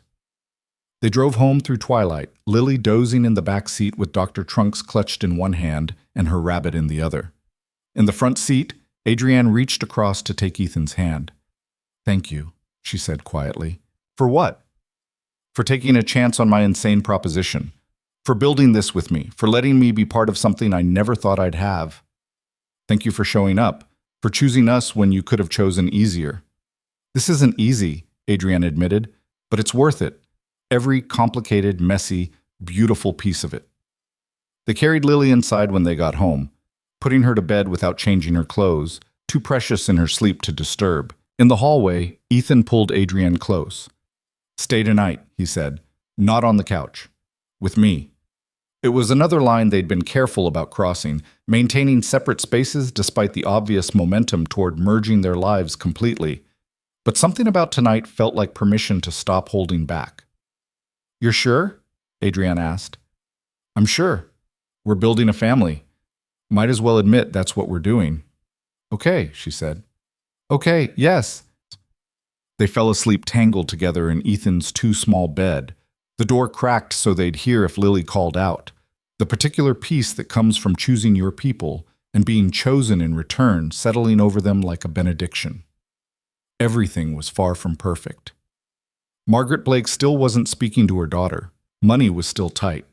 Lily still had nightmares sometimes, still carried the wounds of early abandonment, but they were building something real from honesty and choice and the daily commitment to show up for each other. It wasn't the fairy tale. It was better. The integration happened gradually over the next 2 months, small shifts that accumulated into transformation. Adrienne's toothbrush appeared in the bathroom. Her work files colonized half of Ethan's small desk. Lily started saying "we" instead of "me and Daddy" when talking about weekend plans. The apartment that had been Ethan and Lily's refuge became genuinely theirs, all three of them, without anyone formally deciding it should be that way. But June brought complications neither of them had anticipated. Ethan came home from work one Wednesday to find Adrian sitting at the kitchen table with an expression he'd learned meant serious conversation incoming. "We need to talk about logistics," she said without preamble. Ethan set down his keys, his stomach tightening. "That sounds ominous." "Not ominous. Practical. My lease is up in 2 months. I need to decide whether to renew or look for something else. And if I'm being honest, I haven't slept at my loft in 3 weeks. I'm essentially paying $2,000 a month for a closet at this point. You want to move in officially? I want us to talk about whether that makes sense. For all of us, not just me." She paused. "This apartment is small, Ethan. It works for you and Lily, but adding me permanently means someone's working at the kitchen table, and Lily doesn't have room for friends to sleep over, and there's 1 bathroom for 3 people. So what are you suggesting?" "I'm suggesting we think bigger. My company's doing well, really well. I could afford something larger, somewhere with actual bedrooms and maybe a yard. But that feels like overstepping, like I'm trying to buy my way into your family or prove something with money." Ethan sat down across from her, processing. "You're not overstepping. You're thinking practically about our future. That's different." "Is it?" "Because I don't want to be the wealthy girlfriend who swoops in and changes everything. I don't want Lily to think money buys belonging. Adrienne, you sleep on a couch half the week because my apartment doesn't have a proper guest room. You've been doing Lily's homework at the kitchen table because there's nowhere else to work. Acknowledging that we need more space isn't buying anything. It's just reality. But what if we move somewhere I can afford and you can't? What if that creates an imbalance where you feel like you're living in my space instead of ours?" It was the core of the issue, Ethan realized, not the logistics of moving, but the fear that money would poison what they'd built on honesty and equal partnership. "Okay," he said slowly. "Let's approach this differently. What if we look for something together? Something that stretches my budget but doesn't break it. Something where we're both contributing proportionally.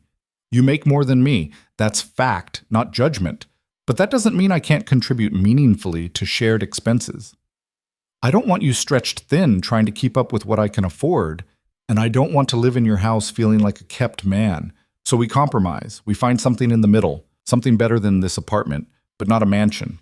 Somewhere we're both invested, financially and emotionally." Adrienne's shoulders relaxed slightly. "You've really thought about this." "I've been thinking about it since your stuff started taking over my closet. I knew this conversation was coming. I just wasn't sure how to bring it up without sounding like I was either pushing you away or asking you to take care of us." "What does Lily think?" "I haven't asked her yet. I wanted to talk to you first, but I think she'd be excited. She asked me last week if we could get a dog, and I had to explain that our lease doesn't allow pets. A place with a yard where we could actually consider it? She'd lose her mind." They spent the next 2 hours looking at rental listings online, negotiating preferences and deal breakers. Adrienne wanted something close to her office. Ethan needed to stay in Lily's school district. They both wanted outdoor space and enough bedrooms that Lily could have friends sleep over without converting the living room.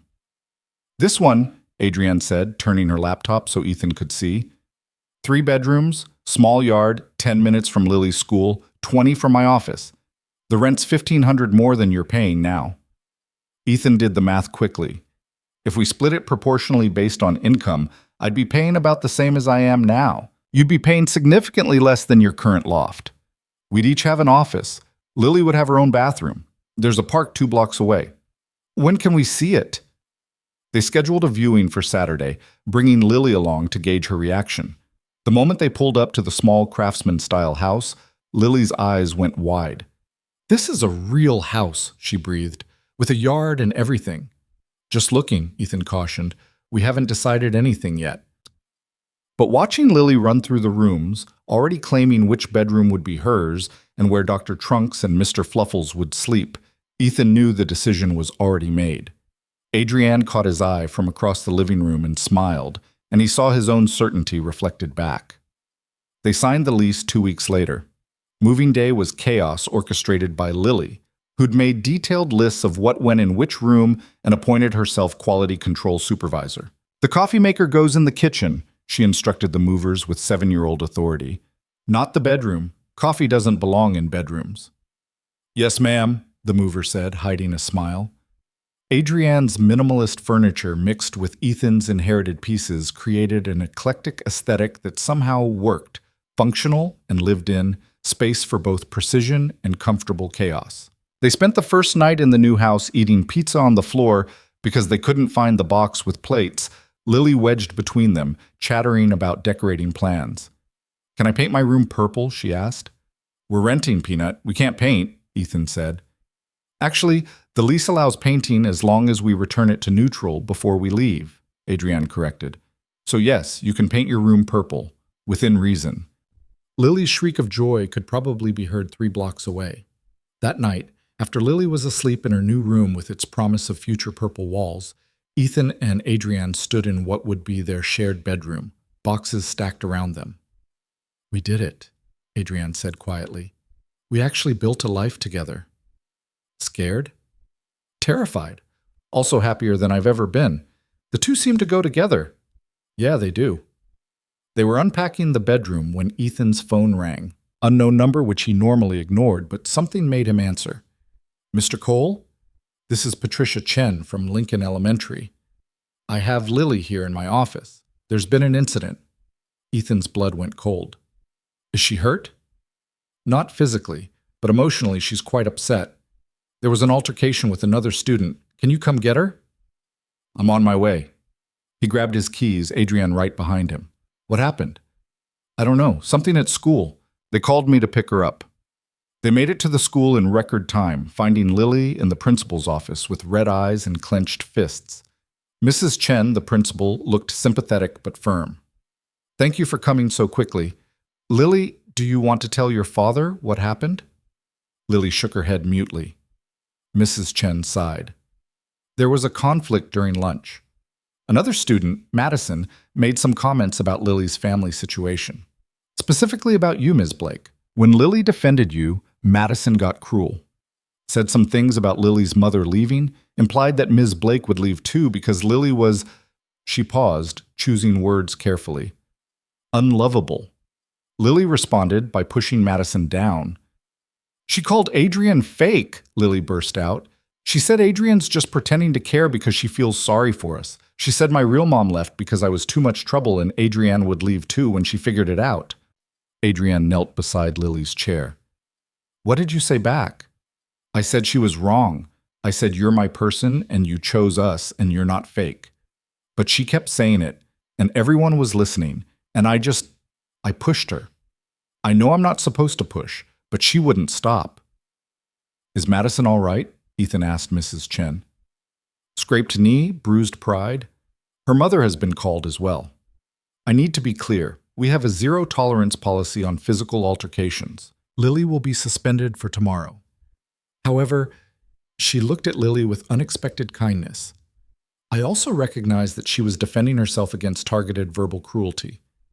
Madison will also face consequences for her comments." "What kind of consequences?" Adrienne asked, her voice dangerously quiet. "Suspension as well, and a conversation with her parents about appropriate behavior and bullying." They took Lily home, the ride silent except for her occasional sniffles. Once inside, Ethan sent her to her room to calm down while he and Adrienne regrouped in the kitchen. "That kid called her unlovable," Adrienne said, her hand shaking with suppressed fury. "Told her I'd leave. What kind of 7-year-old says that?"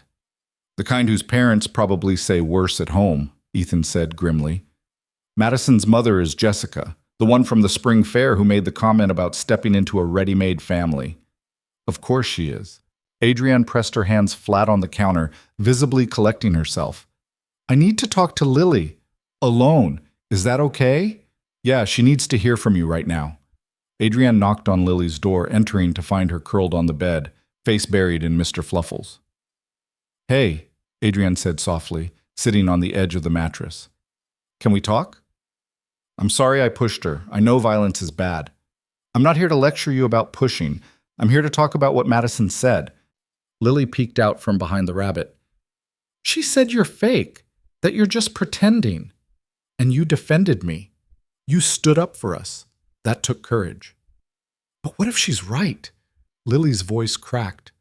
"What if you do leave when you figure out how much trouble I am?" Adrienne pulled Lily into her lap, holding her close. Listen to me very carefully. I am not leaving. Not tomorrow, not next month, not next year.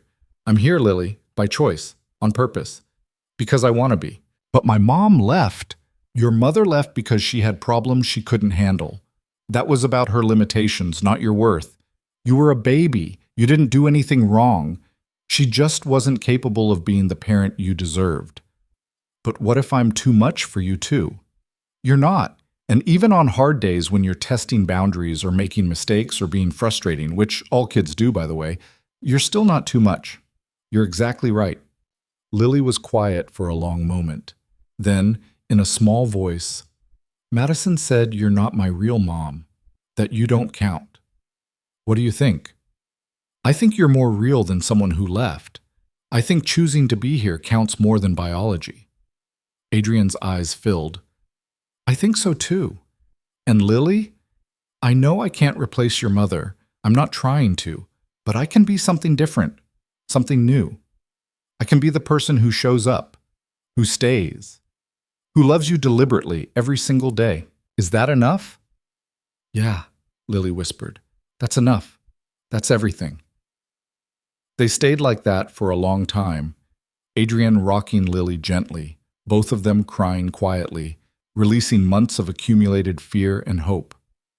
When they emerged from the bedroom, Ethan was making grilled cheese, his default comfort food. He looked up, saw their red eyes and linked hands, and felt something settle in his chest.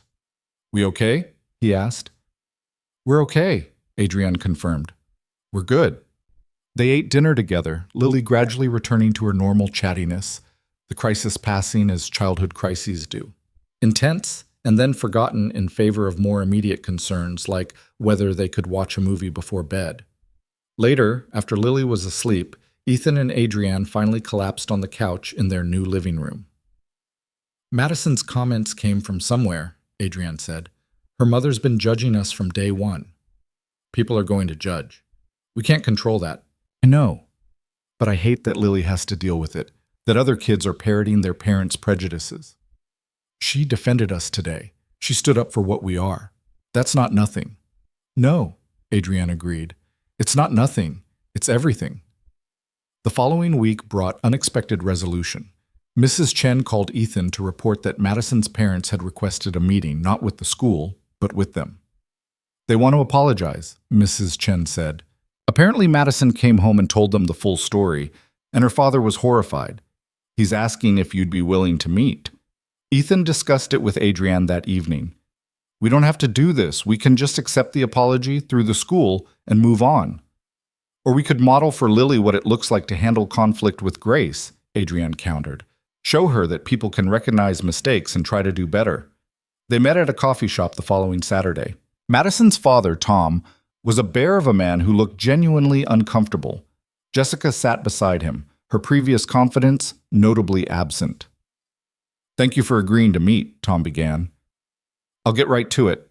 What Madison said to your daughter was completely unacceptable. She learned that language somewhere, and I'm ashamed to say it was probably from conversations she overheard at home. Jessica cleared her throat.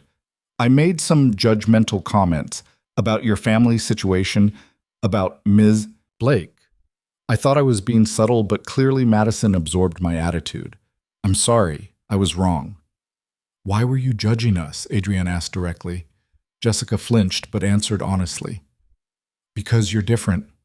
Because you don't fit the traditional model I'm comfortable with. And because, she paused, struggling, because my own marriage is falling apart and seeing you build something unconventional that actually works made me defensive. That's not your problem. That's mine. But Madison paid the price for my issues, and so did Lily. The honesty was unexpected. Ethan felt his defensiveness ease slightly. I appreciate you acknowledging that, he said carefully. But the real question is what happens now? Because our kids go to school together. They're going to interact. Madison wants to apologize to Lily directly, Tom said.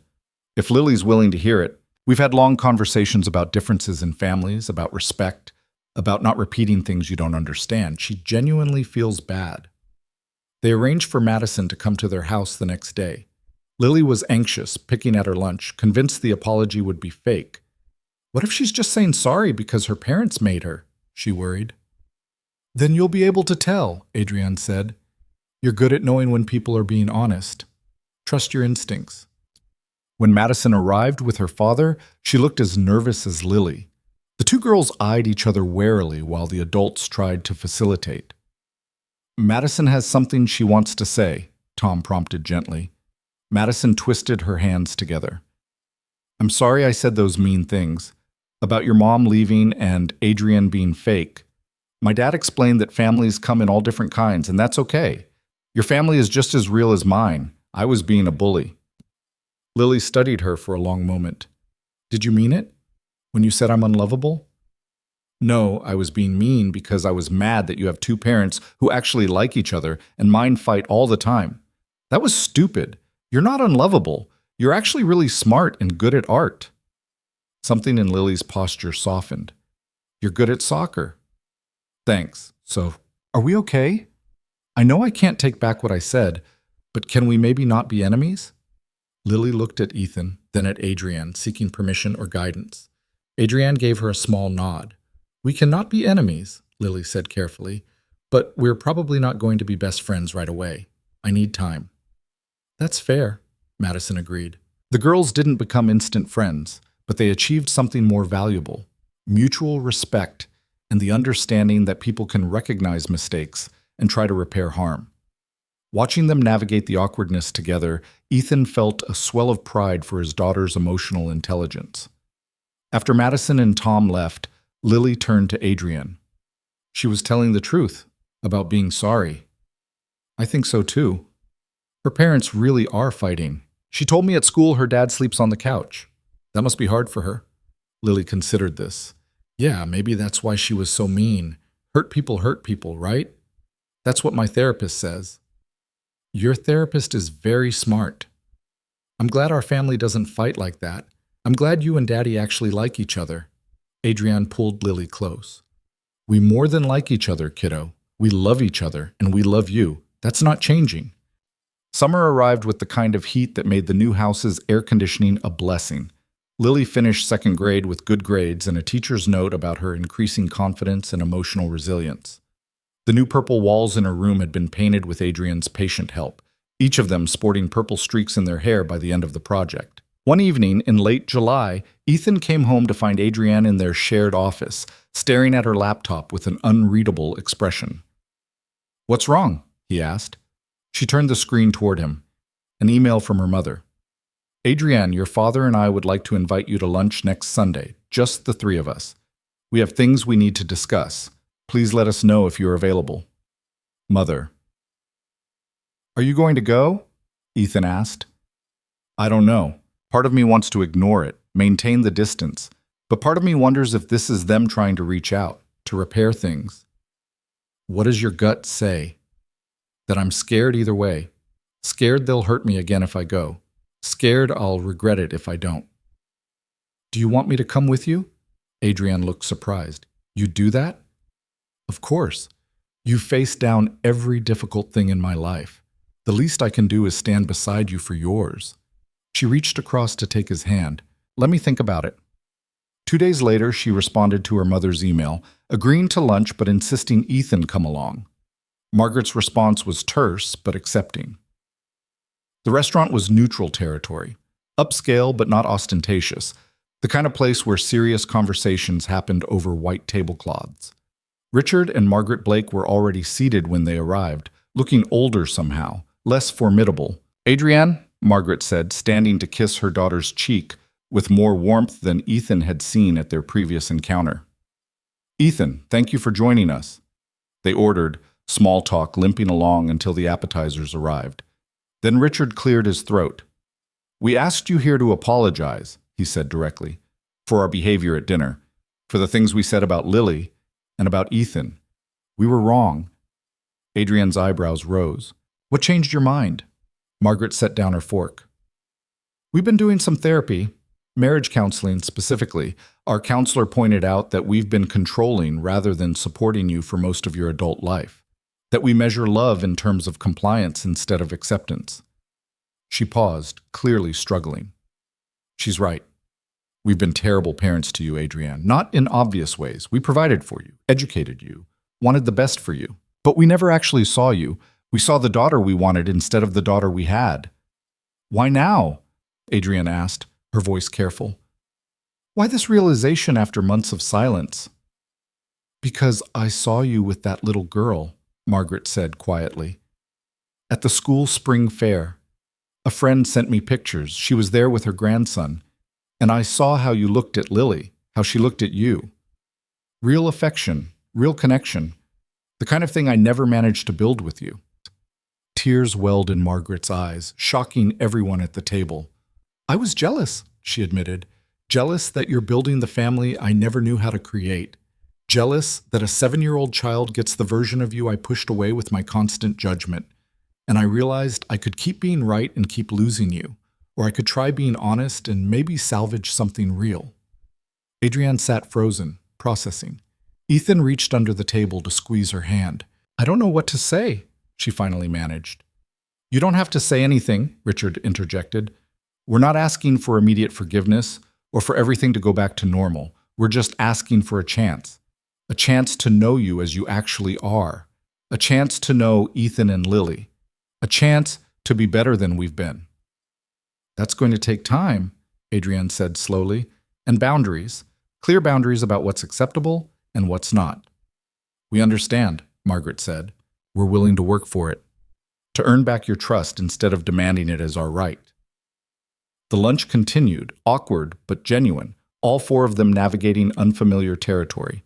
By the end, they'd agreed to monthly dinners, supervised contact with Lily only after several successful adult interactions, and therapy for Margaret and Adrienne together to work through decades of accumulated hurt.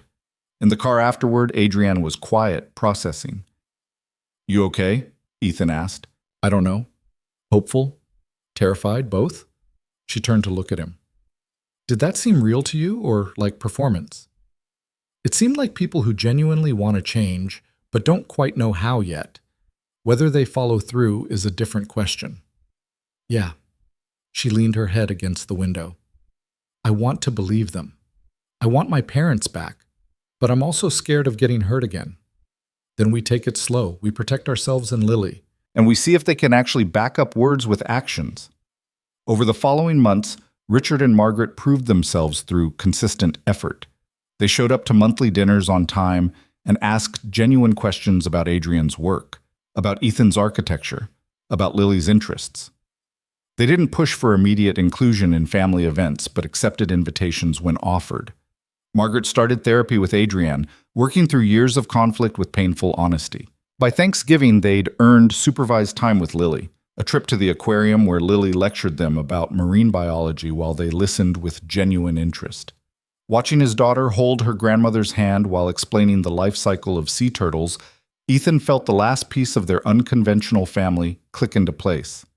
December arrived with the kind of cold that made their new house's fireplace essential. One evening, with Lily asleep and a fire crackling in the living room, Adrienne pulled a small box from her pocket. I want to ask you something, she said, suddenly nervous in a way Ethan rarely saw. Okay. We've been building this for almost a year now, you and me and Lily, this family we've chosen. And I know we started from logic and practicality, but somewhere along the way it became real. It became love. It became everything I never thought I'd have. She opened the box to reveal 2 rings, a man's band in brushed platinum and a woman's ring with a small perfect diamond. I'm not asking you to marry me because that's what people do, she continued. I'm asking because I want the legal protection. I want to be able to make medical decisions for Lily if something happens to you. I want the security of knowing this family we've built has legal standing. Her voice broke. I want to choose you officially, permanently, in front of everyone who matters.